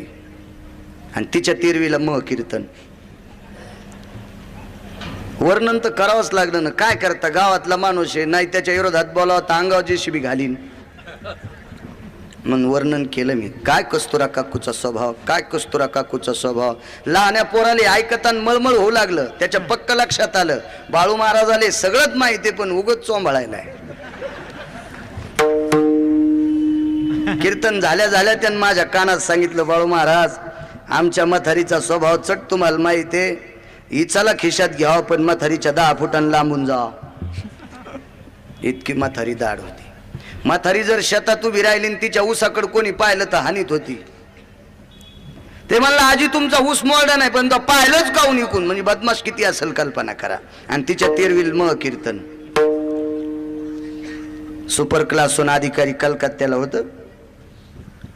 त्यांनी मला बोलून घेतलं, बाळू महाराज काय आमच्या आईचा स्वभाव तुम्ही कीर्तनात सांगितला. म्हणलं हो साहेब, आमच्या आईच्या अस्थी हरिद्वारला न्यायच्या. म्हणलं अतिउत्तम आहे, चांगली गोष्ट आहे. भावाभावात मीटिंग झाली, 3 भाऊ हो म्हणले. पण लहाना भाऊ मोठ्या भावाला म्हणला, दादा मोठा भाऊ या नात्याने मी सतत सणावाराला पाया पडतो, पण आता शिल्लक पाया पडतो, आपल्या आईच्या अस्थी हरिद्वारची गंगा घेणार नाही. ते म्हणला डोकं आहे का रे तुला. ते म्हणला आहे ना. हे काय अरे आईसाठी असं बोलतोस. म्हणला मरुस्तर म्हातारी मी सांभाळली, तुम्हाला फुकुस्तर विमान भेटलं नव्हतं. मरेपर्यंत म्हातारी मी सांभाळली, म्हातारीचा स्वभाव मला माहितीये, माय तुमची बी आहे माझी बी आहे. पण कशाला लोकांची चर्चा होऊ देता. आपल्या आईचे हाड हरिद्वारची गंगा घेणार नाही. लिहून घे, लिहून. नाही बाळू महाराजांनी किती वर्णन केलंय, कीर्तन करायला करावंच लागतंय म्हणले, त्याचा काही विषयच नसतो. एक जण देशी पिऊन बुका लावायला आलं, देशी पिऊन बुका लावायला आलं. आज नाही बरं का विठ्ठलराव, आजचा विषय नाही ते, दुसरीकडचं सांगायलो. उग जवळ अंगाव घेऊ नका. देशी पिऊन बुका लावायला आलं, देशीचा वास आल्या म्हणून सावकार मी माग सरकलो. पण ज्यानं तारीख घेतली ते म्हणला, महाराज माग सरकू नका, बुका त्याच्याच हातात आहे. अरे म्हणलं अवघडच गोष्ट झाली. हे तर शास्त्र असं सांगतं, या गादीवर निंदात्वा स्तुती करावी देवाची, कीर्ती मानवाची गाऊ नये किंवा वर्णू नये. अनेकाची स्तुती आम्हा ब्रह्म हत्या, एका पांडुरंगा वाचून या किंवा विठ्ठला वाचून या. पण केलं वर्णन तिचं. ते म्हणला बाळू महाराजानं किती वर्णन केलं. जाऊ दे म्हणला, बाळू महाराजाला चट माहिती आमचं बोलणं झालंय, तू काय कुटाण्यात पडू नको. मूर्ख आहेस म्हणला, तुला काही कळत नाही. मी एकटा म्हातारीच्या अस्थी घेऊन जाणार. एका डब्यात अस्थी टाकल्या, ते डब्बा पिशवीत टाकला आणि पिशवी पाठीला अडकिली. हल्ली पूर्ण पिशव्या पाठीला अडकवायच्याच होता. शाळेचे दप्तर सुद्धा लहाने सर मागूनच येत ना. आता शाळा पुढं दप्तर माग. काला आहे तस्मै ना, कालाच्या विरोधात नाही बोलायचं आपल्याला. आणि मग दिल्लीला पोचला. काय वरी आकाशात वातावरण खराब झालं काय माहित. तिथं अलाउन्सिंग झाली. त्या माईकमध्ये एक बाई बोलली, कृपया यात्रीगण ध्यान दीजिए. ध्यानच म्हणतात का, मला हिंदी येत नाही बरं. त्या बाईनं सांगितलं, कृपया यात्रेकरूंनी लक्षात ठेवा, वातावरणामध्ये अत्यंत खराबी आलेली आहे. आज रात्रीचे पूर्ण विमान रद्द करण्यात आलेले आहेत. तिनं पुन्हा हिंदीत सांगितलं. आता मला हिंदीचाच मेळ बसत नाही तर त्याच्या पुढच्या भाषा कवा कळाव. माई हिंदी म्हणजे इधर से गाडी आहे उधर से गाडी आहे, गाडी चली गई, मैं खाली राहिला. ती काय हिंदी मला जमत नव्हती. ते ऐकलं ते सगळं तिनं सांगितलं पद्धतशीर. मग ते 12 घंटे विमान लेट असल्यामुळे त्यानं मित्राला फोन केला, अरे मी विमानतळावर आहे, 12 तास विमान लेट आहेत, काय करू इथं. घ्यायला येतो म्हणे. तो मित्र आला, त्याला घेऊन गेला, रात्रभर राहिला. सकाळी स्नान आटपलं, नाश्ता आटपला आणि त्याला विमानतळावर सोडलं. विमानात बसला, हरिद्वारला उतरला. तिथं पूजा मांडली. तिथं माझ्यासारखीच एक विधी करणारी व्यक्ती होते, त्यांनी पूर्ण पूजा वगैरे मांडली. सांगितलं, यजमान आईच्या अस्थी कुठे आहेत. पिशवीची चेन उघडली, डबा गायब. यजमानानं सांगितलं, आईच्या अस्थी घेऊन आले. पिशवीतला डब्बा काय झाला. काय नाही म्हणले, महाराज कुठं पडला काही पत्ताच नाही. चला म्हणले, काय हरकत नाही, करू पूजा. त्याचं काही समाधान झालं नाही. पुन्हा दिल्लीला आला, त्याच मित्राकडे मुक्कामाला आला. 4-2 लाख रुपये खर्च झालता. विमानाची तिकीट, 5 स्टारला राहणे, दक्षिणा वगैरे, अमुक तमुक काय त्यानं तिथं अन्न सत्र वगैरे केलं. याच्यात बरेच 4-2 लाख रुपये त्याची गेले. त्या दिल्लीच्या मित्राने विचारलं, का रे आईचा विधी केलास. म्हणला, खर्च खूप केला पण समाधान झालं नाही. कशामुळं. ज्याच्याकरता खर्च केलाय त्या आस्थीचा डब्बाच हरपला. त्या मित्राने विचारलं, मुक्काम कुठं कुठं केलतास. घरून निघल्यावर तुझ्या इथंच मुक्काम. थांब म्हणला, माझ्या बायकोला विचारतो, तिला पाहुण्याच्या पिशव्या तापायचा ले ना दे. ते आतमध्ये गेलं आणि बायकोला म्हणलं हे पप्प्याची आई, ते परवाला माझा मित्र मुक्कामाला होता त्याची पिशवी, ती म्हणली त्या मेलेला आपल्या इथं याच्यानंतर कधीच घरी येऊ द्यायचं नाही का, त्यांना हॉटेलीत खाल्लं आणि हाडं आपल्या घरी आणले. ते म्हणलं डोकं खराब झालं का तुला गोळ्या चालू करायच्यात का? अगं त्या हाडं नव्हते, त्या अस्थी होत्या. हो म्हणे अस्थी हाडं एकच. अगं पण कोणाची होती माहितीये का? त्याची आई वारली, त्याच्या आईच्या अस्थी ते हरिद्वारला घेऊन जात होतं. बाई माझ्या काही लक्षातच आलं नाही, मी तो डब्बा अस्थीचा हाडाचा म्हणून गटारात फेकून दिला. हे सुपर क्लासहून घरी आले, शेतकरी भावाने विचारलं दादा काय झालं? म्हणला तू सांगितलं तसंच झालं गडे. म्हणलं होतं रे, माय तर तुझी बी आहे माझी बी आहे, आपल्या आईच्या हाडं हरिद्वारची गंगा घेत नाही, ती कव्हाच रामकृष्ण हरी म्हटली नाही. याला जास्त राग आला. ते म्हणला अस्थी नाही गेल्या मग काय झालं? म्हातारी जिथं पेटवली तिथली राख न्यायची. हे तिघही शिकलेले, तिघांच्या बायका किती टाचाच्या चपला, फॅरन लवली लावलेल्या, भोवळ्या कापलेल्या. भोवळ्या काऊन कापित आहेत बरं? त्या काय एसटीला अडकायल्यात का? चालताना रिक्षात गुतायल्यात? नेमक्या काय का दरुजा लावताना दरुजात गुतत आता? किती महाराज मेले सुधारणार आहेत काय माहिती मागची सोसायटी. जाऊ दे, आपल्याला काय करायचं, फुकट कळण शेंडी वळवल त्याच्याहून थोतच जात जाऊ नका. अशा तिघी शिकलेल्या त्याच्या त्या बगलात धोपट्या, त्याला पर्स म्हणते वाटते, शबनम पर्स. नंतर मला माहिती झालं, शिक्षण कमी असल्यामुळं ते शब्द पाठ होत नव्हते. ह्या तिघी जणी आणि एका वॉटरप्रूफ डब्बीमध्ये ती माथारीची राख टाकली. ह्या तिघा भावांना माहिती आहे, या तिघींना माहित नाही. मोठ्यानं या तिघींना सांगितलं लक्षात घ्या, याच्यात मौल्यवान वस्तू या पिशवीत आहे, ही सांभाळा. योग असा झाला, राग जर याच्यात आहे असं माहीत झालं असतं तर सुनाईने पिशवी घेतली नसती. दिल्लीच्या विमानतळावर तिघींनी पिशवी अशी सोप्यावर बसल्याच्या नंतर दाबून धरली. चोट्ट्याच्या लक्षात आलं याच्यात नक्की बिस्किट असावे, पण त्या पिशवीत माथारीचं राखुंड होतं. प्लॅस्टिकची डब्बी, एअरटाईट डब्बी, वॉटरप्रूफ डब्बी, वरचं झाकण लावलेली डब्बी, अर्धी डब्बी राखाने भरलेली, अर्धी हवेने भरलेली. हरिद्वारला पोहोचल्याच्या नंतर पूजा वगैरे मांडली.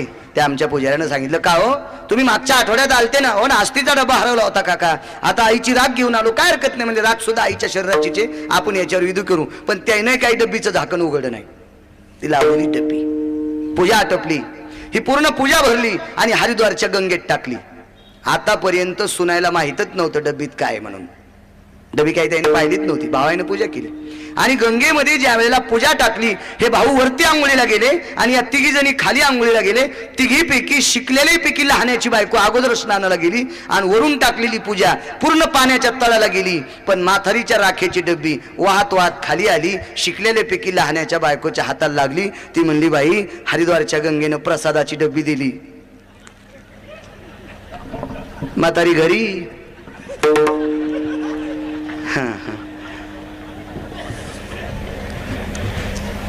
डबी घरी आली. घरी आल्याच्या नंतर विचारलं लहान्या भावानं, शेतकऱ्यानं, शिकलेल्यापैकी नाही, शेतकरी तो, दादा आईची असं राग गेली हरिद्वारला? हो, विचार तुझ्या तिन्ही भाऊ जायला, विचारा दोन्ही भावायला. आमच्या हातानं डब्बी हरिद्वारच्या गंगेत टाकली. वा वा, म्हणजे छान. त्यानं काही पैसे दिले, म्हातारीचं गोड जेवण जरा मोठं केलं. 2-3 महिन्याला 2-4 गावं जेवायला बोलिले आणि ज्या दिवशी म्हातारीचा फोटो मंडपात टेकला आणि मग जिला डब्बी सापडली होती का, ती म्हणली बाई आपण म्हातारीची राख घेऊन हरिद्वारला गेलतो आणि त्यावेळेला आपल्याला प्रसादाची डब्बी सापडली. एकटीनं जर प्रसाद खाल्ला तर म्हातारी स्वप्नात येईन. त्याच्यामुळं हा प्रसाद सगळ्याला खायला भेटावा म्हणून हरिद्वारून आणलेल्या पेड्यावर तिनं मोठ्या भायाला जवळ बोलिलं, ज्याची कलकत्त्याला ड्युटी होती. सांगितलं दादा मला का नाही हरिद्वारच्या गंगेमध्ये स्नान करताना गंगेनं प्रसादाची डब्बी दिली. त्यानं डब्बी पाहिल्यावरच कपाळ बडून घेतलं. म्हणला चंडाळणी, याच्यात तर म्हातारीची राख होती. लहान्यानं सांगितलं दादा मुकाड्या बस, आपण 4 जरी मेलो तरी हरिद्वारची गंगा म्हातारीची राग घेणार नाही ना आस्ती घेणार नाही. का? तिनं जीवनभर भगवंताचं नामस्मरण केलं नाही. मग नामस्मरण केल्याच्या नंतर स्वर्गातलं अमृत शुद्ध होतंय. ही नामधारकाची ताकद. नामस्मरण करणाऱ्याच्या हातात दगड टाकला की दगड पाण्यावर तरंगतो. ही नामधारकाची ताकद. आणि नामस्मरण न करणाऱ्याची ही गती होती. ही न करणाऱ्याची अवस्था. विठोबा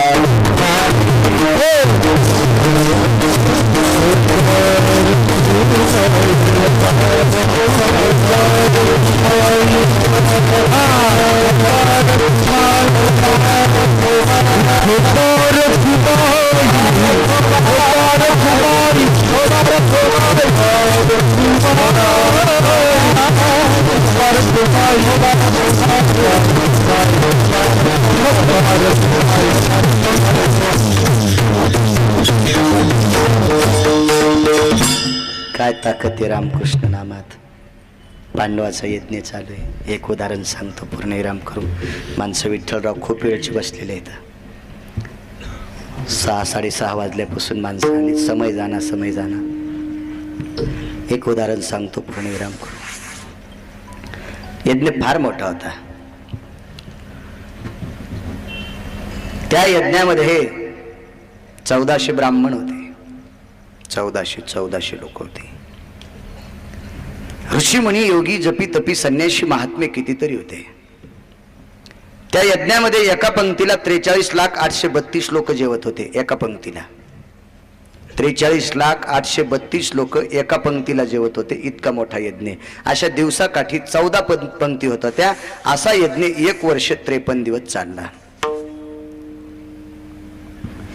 आणि त्या यज्ञाच्या पूर्णाहुतीचे मंत्र एका साधूला येत होते.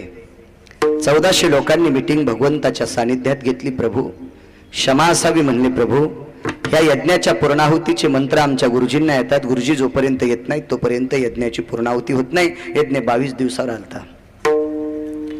भगवंतानी ही मीटिंग पूर्ण पाडल्याच्या नंतर पुनश्च भगवंतानं पांडवासह मीटिंग घेतली आणि 5 पांडवांना सांगितलं, बाबा रे, आपल्याकडे एका साधूची गरज आहे आणि त्या साधूला आणायला जावं लागतं. त्याला धर्मानं सांगितलं, मी आणतो. धर्म गेले महाराजांकडं. महाराजाला सांगितलं, महाराज आमच्याकडे यज्ञ आहे, त्या यज्ञाच्या पूर्णाहुती करता मी तुम्हाला मूळ घेऊन आलोय, तुम्हाला नेण्यासाठी आलोय. त्या महाराजांनी सांगितलं, धर्मा काय देताल? धर्माच्या लक्षात आलं महाराज पैसे वगैरे घेतील. महाराजांनी सांगितलं, मला 60,000 यज्ञाचं पुण्य पाहिजे. धर्मानं सांगितलं, महाराज तुमच्यामुळे आमचा पहिला यज्ञ पूर्ण होतोय, आमच्याकडे अगोदर यज्ञाचं पुण्य नाहीये. ठीक आहे म्हणले, परत जा. धर्म परत गेले. त्याच्यानंतर अर्जुन गेले. अर्जुन स्वतः गेले. विश्वाच्या मालकाचा मेहुणा आहे, भगवंताची सही नेली लेटर पॅडवर.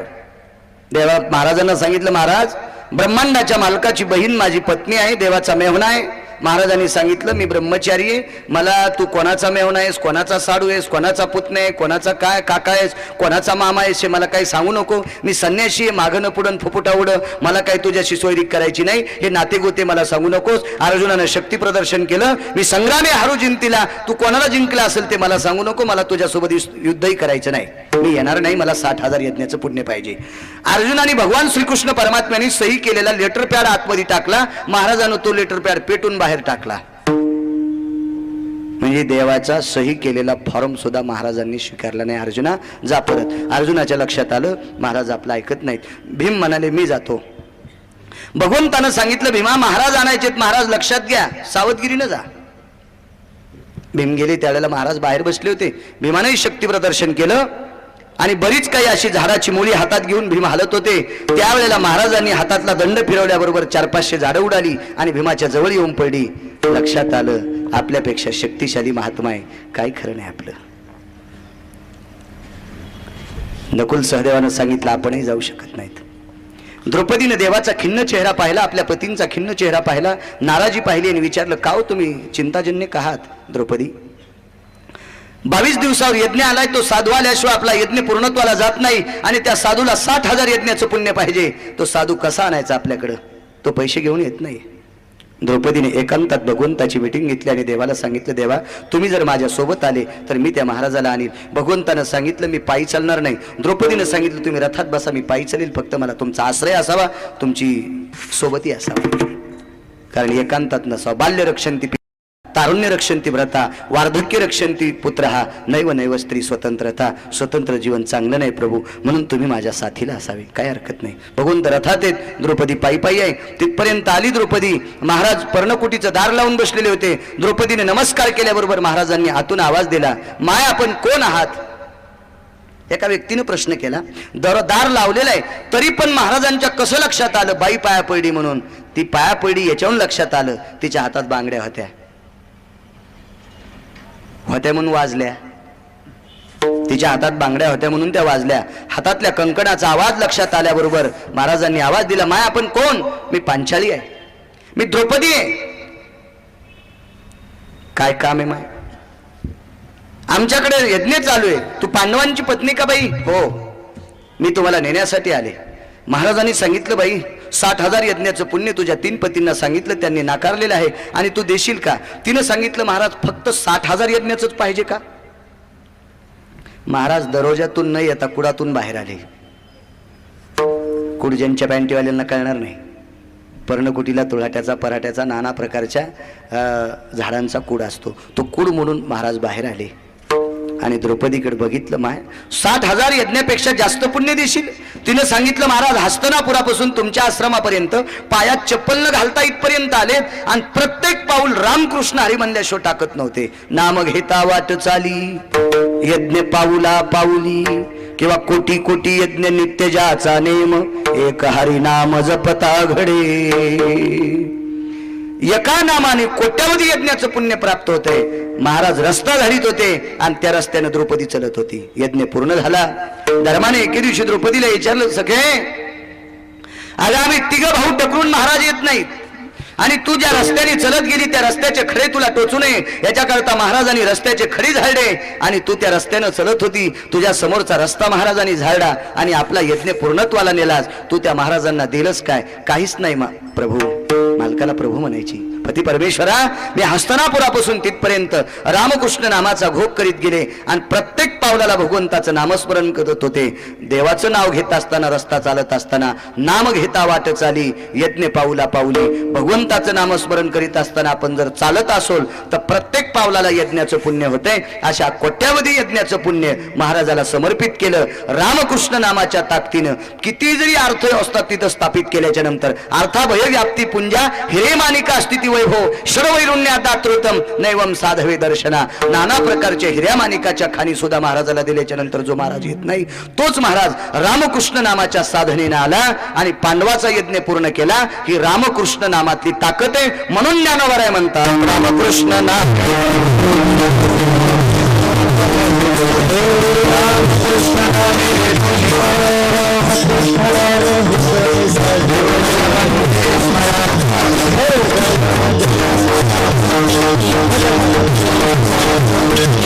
रामकृष्ण नामे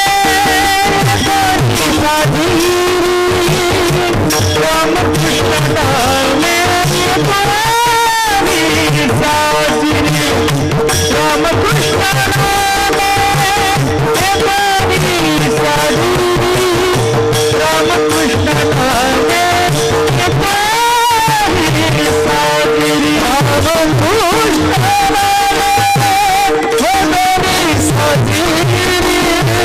रामकृष्ण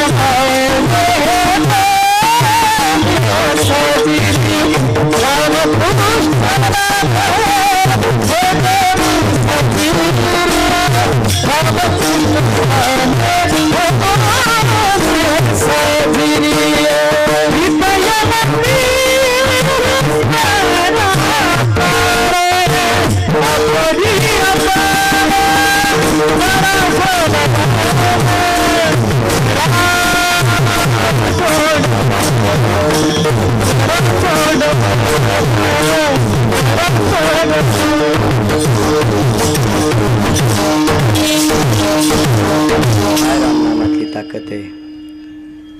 आमच्या एका कवितेत सुद्धा रामनामाचं वर्णन केलं. अरे कापसा विनवले त्याले बोल म्हणून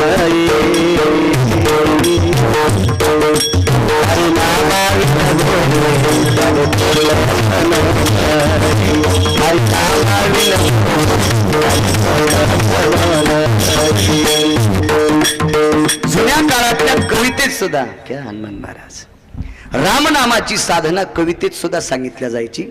सर्वसामान्याला शास्त्र पुराण जर बघायला वेळ नसेल तर त्याला कवितेत सुद्धा रामनामाचा अधिकार पटावा अधिकार असायचा, दिलासा असायचा, फार मोठं नाविन्य असायचं त्याच्या पाठीमागं. रामकृष्ण नामाची ताकद जुन्या काळातल्या गाण्यात सुद्धा सांगितल्या जायची.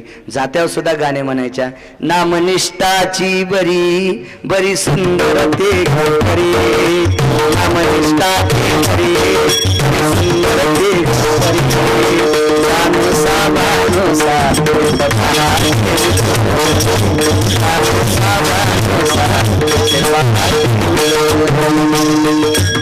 त्या काळातल्या अशा जात्यावरची गाणे सुद्धा नामधारकाचा अधिकार पटवून द्यायची. पण ही नामस्मरण सेवा अत्यंत टोकाची चोखोबारायसारखे अधिकारी महात्मे नामाच्या साधनांवर गेले. नामदेवरायसारखी व्यक्ती जन्माला आल्याबरोबर उपजताच जीवेवर नामाक्षर होतं, म्हणून त्या व्यक्तींना नामदेवराय. आणि मग नामाच्या साधनेमध्ये प्राप्त स्थिती जीवन घातलेल्या व्यक्ती, ज्या व्यक्तीनं वारकरी संप्रदायाची ध्वज लावली, उभं राहून कीर्तन करणारी व्यक्ती नामाच्या साधनेनं टोकाला केली. नामदेव कीर्तन करी पुढे देव नाचे पांडुरंग. आणि त्या नामधारकाच्या पुढे ब्रह्मांडाचा मालक, सृष्टी ज्याच्या ताब्यात आहे, झाडाचं पान ज्याच्या सत्तेशिवाय हलत नाही, तो जगाचा मालक स्वतःचा पितांबर सुटेपर्यंत नामदेवरायाच्या समोर डुलत होते. ते नामदेवराय नामधारक होते. नामधारक विश्वाचा मालक आपलंसं करण्याची ताकद फक्त नामधारकात आहे, नामधारकात. आणि या नामधारकाचा अपमान होता कामा नये. नामस्मरण जर नाही घडलं तरी हरकत नाही, नाही म्हणता आलं तरी हरकत नाही, नाही ऐकता आलं तरी हरकत नाही. पण आदा कदा जीवनात जर नामधारकाचा अपमान झाला तर तो बड्यांना सुद्धा दोषी ठरवतोय. एकदा एका महान व्यक्तीकडे एक महान साधू गेले, अंबरीशाकडे गेले. दुर्वास नावाचे साधू. 5 शीघ्रकोपी लोकांपैकी अत्यंत रागीट लोक 5 होते, त्याच्यापैकी दुर्वास होते. आणि दुर्वास अंबरीशांकडे गेले आणि अंबरीशाने दुर्वासांना आमंत्रण दिलं, या तुम्ही आता माझ्याकडे द्वादशीच आहे ना, तुम्ही माझ्याकडे द्वादशीला जेवायला या. हे पहाटे सकाळी 4 वाजता आले आणि अंबरीशांना सांगितलं, काही हरकत नाही, आम्ही तुमच्याकडे जेवतो, पण आम्ही आमचं स्नान करून येऊ. आणि दुर्वास ज्या वेळेला स्नानाला गेले आणि गंगेमध्ये स्नान करत असताना, ते त्यांचं कर्म करत असताना वेळ लागला. अंबरीशाला संकट पडलं. अंबरीश महाराजांनी विचार केला, आपल्याकडे साधन द्वादशीचं व्रत आहे, नामधारकाचा अपमान केल्याच्या नंतर किती दुःख लक्षात घ्या.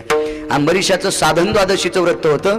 एकादश धरणं सोपी आहे, एकादशी धरणं सोपी आहे, साधन द्वादशी धरणं बायको ताब्यात लागती. साधन द्वादशीचं व्रत एकादशीपेक्षा अवघड आहे. भगवान सूर्यनारायणाचा उदय होणे आणि वदनी कवळ घेता म्हणणे, म्हणजे सूर्यनारायणाच्या पहिल्या किरणाला घास तोंडात टाकणे, याला साधन द्वादशी म्हणतात. आणि महाराज गंगे स्नान करण्याकरता गुंतले. त्यांच्या अगोदर जर द्वादशी सोडली तर आपण आमंत्रण देणाऱ्या महात्म्याचा अपमान केल्यासारखं होईल. म्हणून अधिकाऱ्यांना विचारलं, महाराज तर लवकर येत नाही आणि साधन द्वादशीचं व्रत आपलं मोडलं जाते, करावं काय?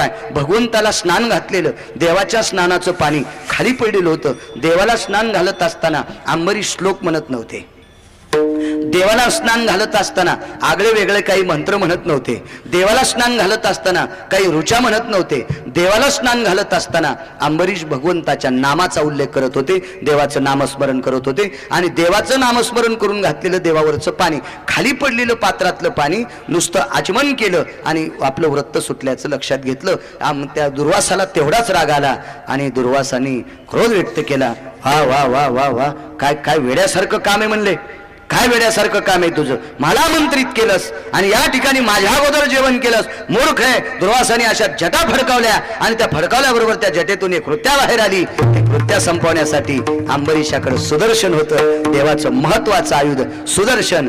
प्रसन्न होऊन, एका नामधारकावर प्रसन्न होऊन भगवंतानं अंबरीशाकडे सुदर्शन दिलं. आणि ते सुदर्शन ज्या वेळेला समोर केलं त्यावेळेला ती कृत्या तिचा शेवट झाला. पण सुदर्शनानं दुर्वासाची पाठ सोडली नाही. दुर्वास पुढे, सुदर्शन पाठीमागं, दुर्वास पुढे, सुदर्शन पाठीमागं, दुर्वास पुढे, सुदर्शन पाठीमागं. दुर्वास ब्रह्मदेवाकडे गेले आणि ब्रह्मदेवाला सांगितलं, नामधारकाचा अधिकार किती मोठा आहे सांगतो. शेवटचं उदाहरण, मी मागच्याला शेवटचं म्हणणार होतो पण आता याला शेवटचं म्हणतोय. ब्रह्मदेवाला प्रणाम केला.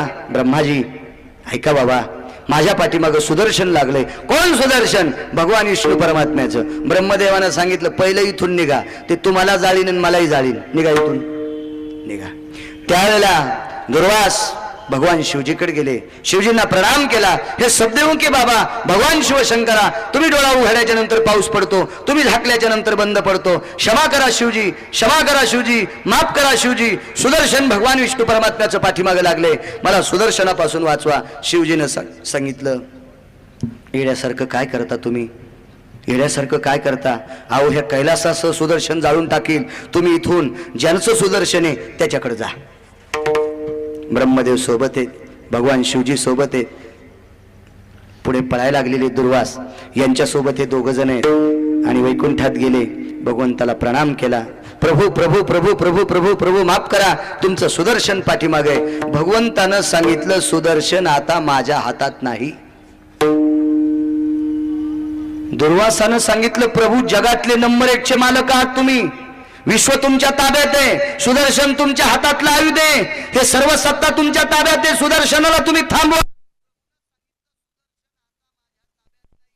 नामाच्या साधनेनं ज्यांनी मला विकत घेतलंय त्या भक्तांच्या ताब्यात सुदर्शन गेले.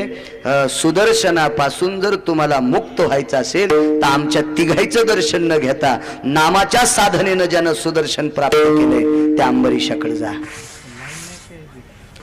पुन्हा दुर्वास अंबरीशाकडे आले आणि अंबरीशाला प्रणाम केला. अंबरीशानं सांगितलं, महाराज महाराज अशी उलटी गंगा वाहू नका. तुमच्यासारख्याने आमच्यासारख्याचा आमचा प्रणाम करणं चुकीची गोष्ट आहे. चला पात्र लावले, मी अजून उपाशी आहे. या कालाला 1 वर्ष झालतं, या सगळ्या प्रसंगाला 1 वर्ष झालतं. 1 वर्षापासून दुर्वास पुढे, पाठीमागं सुदर्शन, आणि 1 वर्षापासून दुर्वासाला आमंत्रण दिलं. त्यावेळेस पासून नुसत्या पाण्याच्या थेंबावर द्वादशी सोडली होती. 1 वर्ष अंबरीश दुर्वास जोपर्यंत जेवून जात नाहीत तोपर्यंत उपाशीचे. हे वाक्य ऐकल्याबरोबर दुर्वासाचे डोळे भरून आले आणि मग दुर्वास अंबरीश आणि सुदर्शनाला सांगितलं, अरे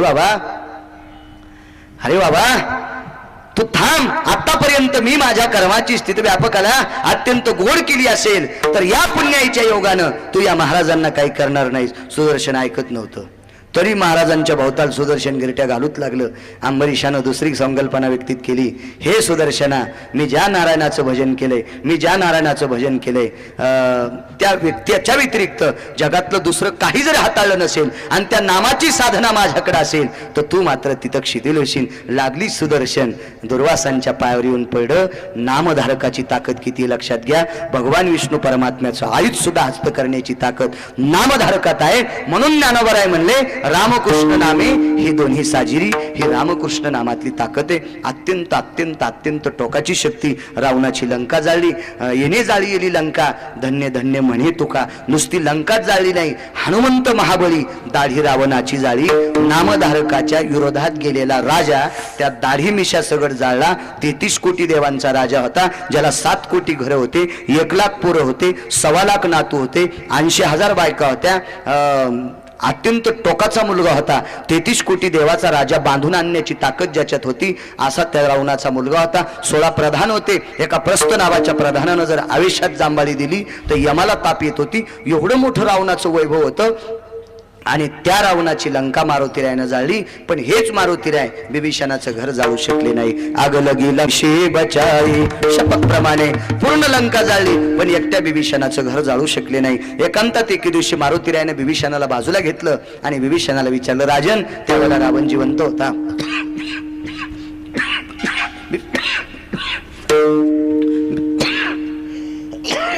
मारुतीराय, रावण जिवंत असताना तुम्ही मला राजा म्हटले. मारुतीरायनं सांगितलं, माझ्या मालकानं संकल्प सोडाय, रावण मारल्याच्या नंतर लंकेचा राजा तुला करील, सुतळीचा थोडा सुद्धा नेणार नाही. माझे मालक तुला राजा म्हणतात त्या अर्थी मी तुला राजा म्हणेल.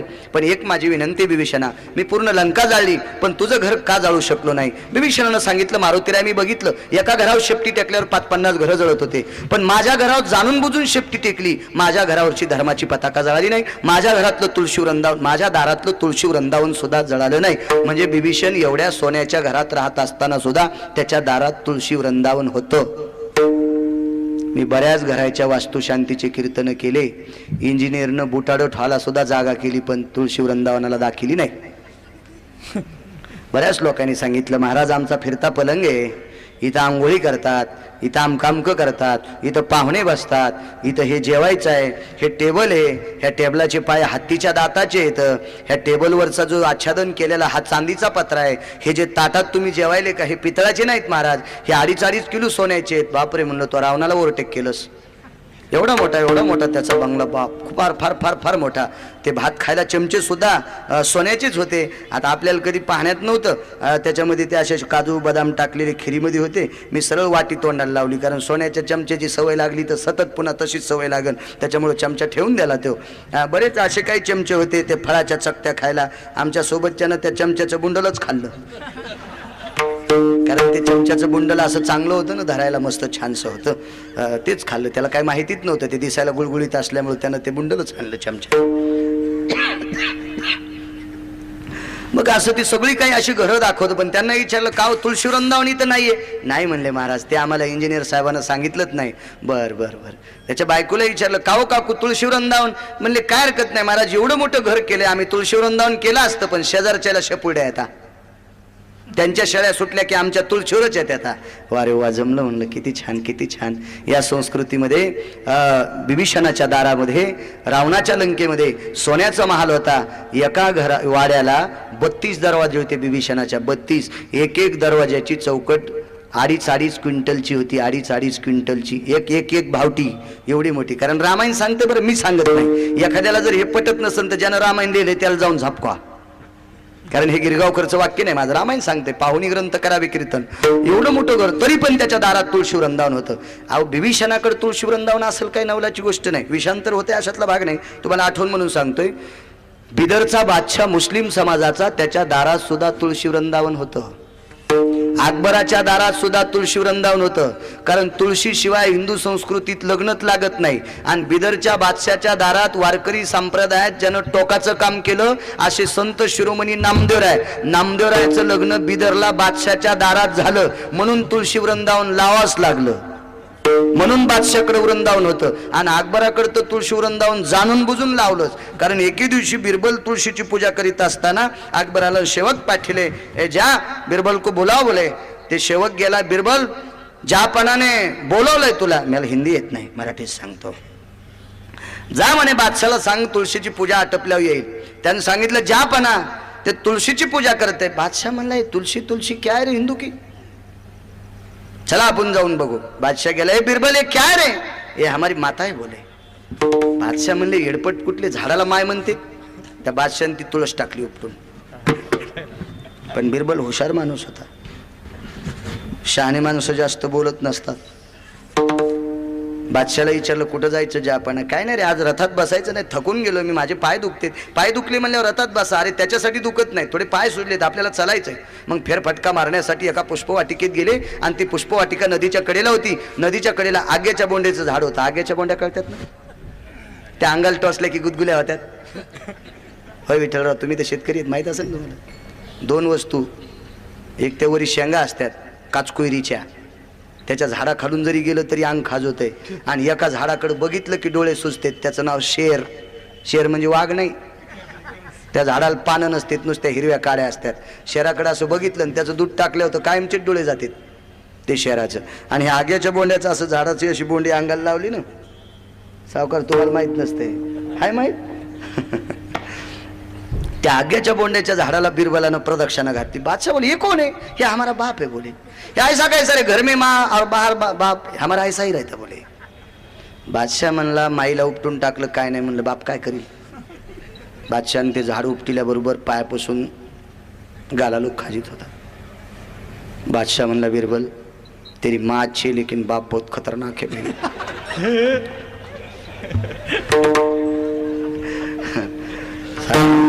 आता काय करावं लागेल? बिरबलानं सांगितलं, ज्यापणा एकच काम करावं लागेल, जिथं माझी माय उपटून टाकली तिथं चला. आणि उपटून टाकलेल्या तुळशीचा पाला बादशाच्या अंगाला घासला, त्यावेळेला बादशाचा दाह शांत झाला. म्हणून अकबराच्या दारात सुद्धा तुळशी वृंदावन. आणि तुम्ही गंध लावून जर तुमच्या दारात नसते तर भितडा अंगावर झोपीत पडते. जेसीबी पण याची नाही लवकर. चला, नामधारकाची ताकद सांगतो. काय सांगू लागलो बाळासाहेब?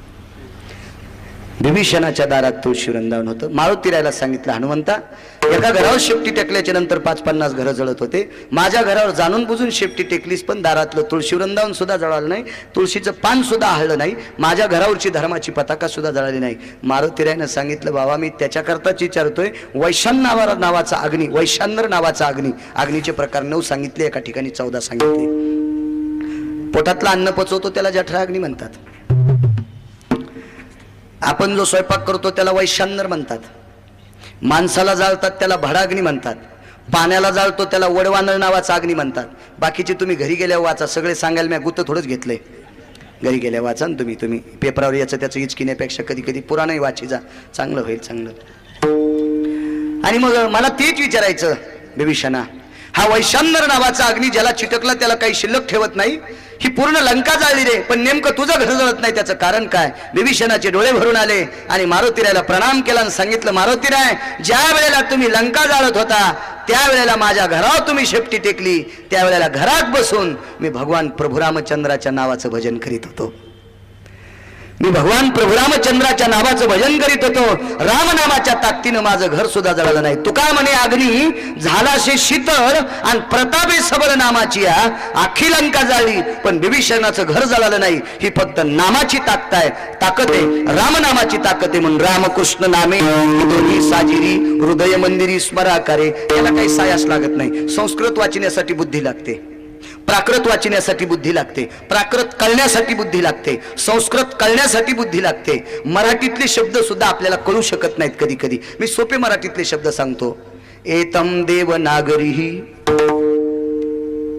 एत फिरंगी भव व्याप्त करी, ती युद्धाची आकुसरी प्रसन्न पावे. सांगा बरं मला याचा 2चा अर्थ. का देवनागरीचे निभवे, आगा सर्व विश्व ते आघवे, कृतुभास पाल्हावे जननी जैसे. काय म्हणायचं देवनागरी? देवनागरी म्हणजे या महाराष्ट्रातली नंबर 1 ची भाषा, आणि त्या भाषेचं जे नाव आहे तिला देवनागरी म्हणतात. इथे आपला महाराष्ट्र. वा, तर संस्कृत कुठं कळलं आपल्याला? आगा फिरंगीची नि प्रतापे, का स्वराज्य भोवे तिताते, जगदंबा कृपा प्रसादे छत्रपती. फिरंगी म्हणजे तलवार. ज्या तलवारीच्या साह्याने ज्यानं स्वराज्य कमवलं, रयतेवर असं गोड अशा प्रकारचं स्वराज्य, त्या फिरंगीला तलवार म्हणतात. तलवार हे मराठी शब्द जर आपल्याला लक्षात येत नाहीत तर संस्कृत कधी लक्षात येतील? कधी लक्षात येतील? म्हणून संस्कृत साठी त्या योग्यतेचा अधिकार लागतो. मी सोपं सांगतो तुम्हाला. भयतिर व्याप्तिर संगन खलु जत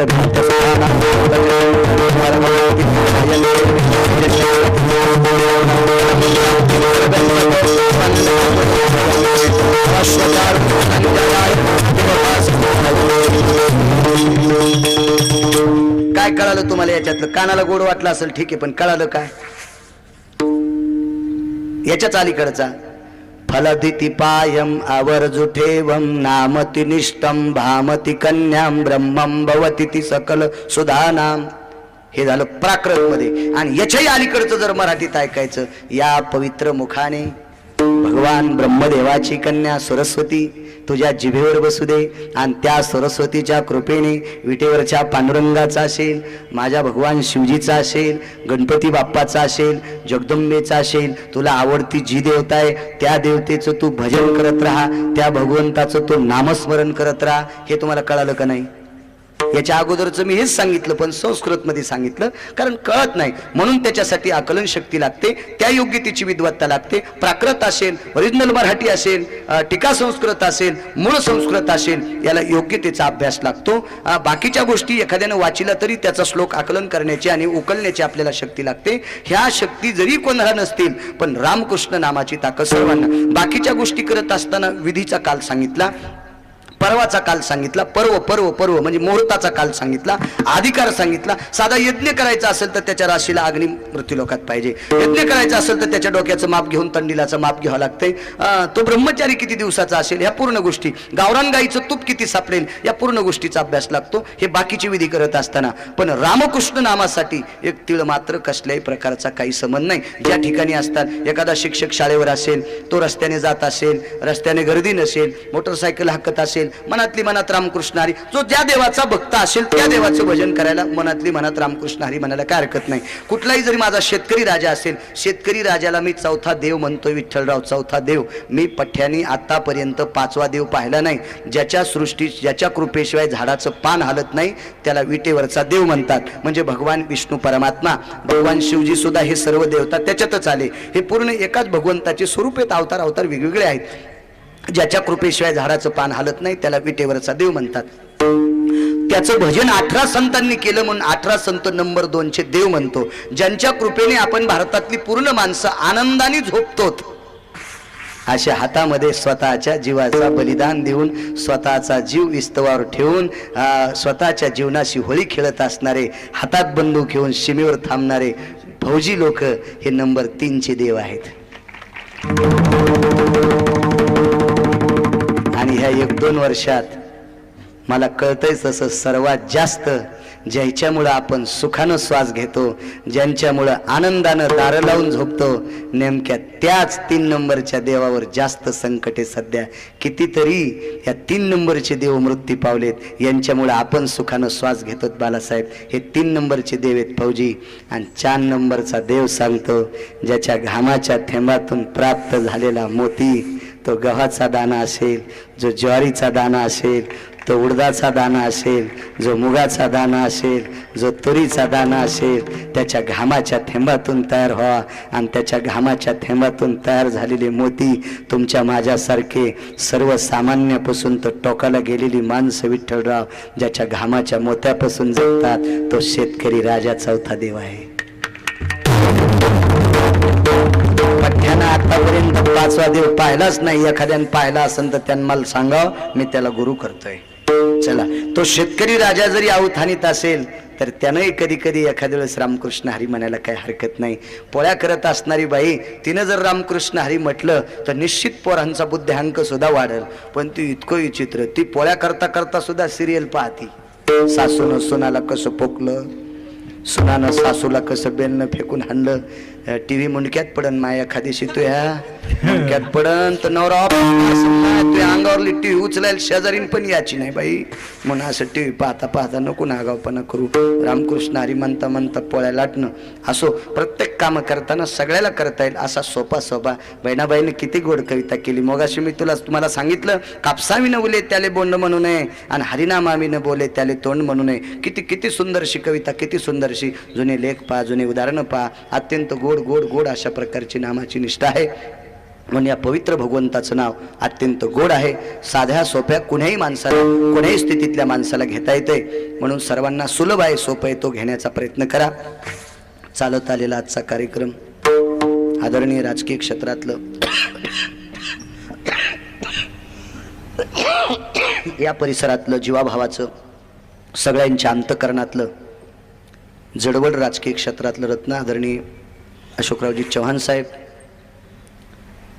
हे जुनेच वाडवडिलांचा राजकीय वारसा आहे. हे हाडाचे राजकारणी आहेत, मुत्सद्दी राजकारणी आहेत. राजकीय रत्नातलं अत्यंत टोकाचं रत्न आहेत. शेतकऱ्याच्या जीवातले, तनामनातले, अंतकरणातले, हृदयातले नेते आहेत. ज्यांच्या अविष्ट चिंतन सोहळ्यानिमित्त हा ठेवलेला आजचा कार्यक्रम. दिग्गज मोठी मोठी नेती, सर्व राजकारणातली, आता नुकतेच महापौर आदी करून सर्व जी काही आहेत त्यांच्या सानिध्यातले, सर्व क्षेत्रातले, ग्रामपंचायतच्या सदस्यापासून तर टोकाच्या अधिकाऱ्यापर्यंत सर्व या ठिकाणी जमलेली, जीवाभावाने प्रेमानं साहेबावर प्रेम करणारी, सर्वांच्या अंतकरणातून त्यांना दीर्घायुष्य प्राप्त हो, मिळालेल्या आयुष्यात त्यांना राजाश्रय प्राप्त हो, समाजाची सेवा त्यांना घडो, हाच आशीर्वाद तुम्ही सर्वांना द्या. मी वारकरी नात्याने आम्हा सर्व वारकऱ्यांच्या वतीनं त्यांना पांडुरंगाच्या चरणी प्रार्थना करू. त्यांना पुन्हा राजाश्रय प्राप्त हो. आणि राजाश्रय प्राप्त झाल्याच्या नंतर आमच्यावरची कृपा कमी झाली तरी चालेल, पण साहेबांनी शेतकऱ्यावरची कृपा मात्र कमी करू नये. ते जास्त शेतकऱ्यावर कृपा करण्याची प्रयत्न त्यांनी ते अंतकरणात ठेवावं. कारण त्यांच्या वडिलांपासून शेतकऱ्यावर प्रेम करणारं कुटुंब आहे. निश्चित साहेब शेतकऱ्यावर प्रेम करतील असा अनुषंग लक्षात घेतो. हा कार्यक्रम ठेवणारे सर्वांच्या परिचयाचे या पावडेवाडीतील एक गोड छोटंसं रत्न, अत्यंत संप्रदायावर सुद्धा प्रेम आहे. आदरणीय विठ्ठलरावजी पावडे, सर्वजण त्यांना भाऊ म्हणतात, ज्यांनी हा कार्यक्रम आयोजित केला. सतत या परिसरामध्ये 25-25, 30-30 किलोमीटर पण विठ्ठलराव कीर्तनाला येतात, बऱ्याच ठिकाणी वर्णी लावतात. म्हणून आदरणीय विठ्ठलरावांना धन्यवाद. त्यांनाही या क्षेत्रात मोठे अशी उंच गरुड भरारी मिळो ही भगवंताच्या चरणी प्रार्थना. उपस्थित सर्व श्रोतेजण आले, सर्वांना वारकरी यांना त्यांना प्रणाम करतो. पत्रकार असतील, आमचे पत्रकार बांधव आदी करून प्रसिद्धी प्रमुख त्यांना सुद्धा गोड अशा प्रकारचा जयहरी करतोय. हे कॅमेरावाले जे आहेत का, यांना सुद्धा माझ्या लग्नात एक सुद्धा फोटो सासऱ्यानं काढला नाही. तुम्ही 2 तास तुम्हाला मदत घेतले, तुम्हाला सुद्धा गोड असा जयहरी. आणि साऊंड सिस्टीम ज्यांची गोड आहे, मला एकदा सुद्धा म्हणायचं काम पडलं नाही आवाज वाढवा, कारण काल वारीला पंढरपूरला होतो, थोडासा वातावरणात बदल झाल्यामुळं घशावर परिणाम झाला. तरी पण तुमच्या साऊंड सिस्टीममुळं मला गोड बोलता आलं. तुमची साऊंड सिस्टीम सुद्धा गोड गोड गोड अशी उंच भरारी. तुम्हाला सुद्धा धन्यवाद. उपस्थित सर्व महाराज मंडळी आहेत, सर्वांना, सगळी महाराज मंडळी, सर्वांचे नावं घेणं शक्य नाहीत. आल्या लहाने सरांकडे थांबलो.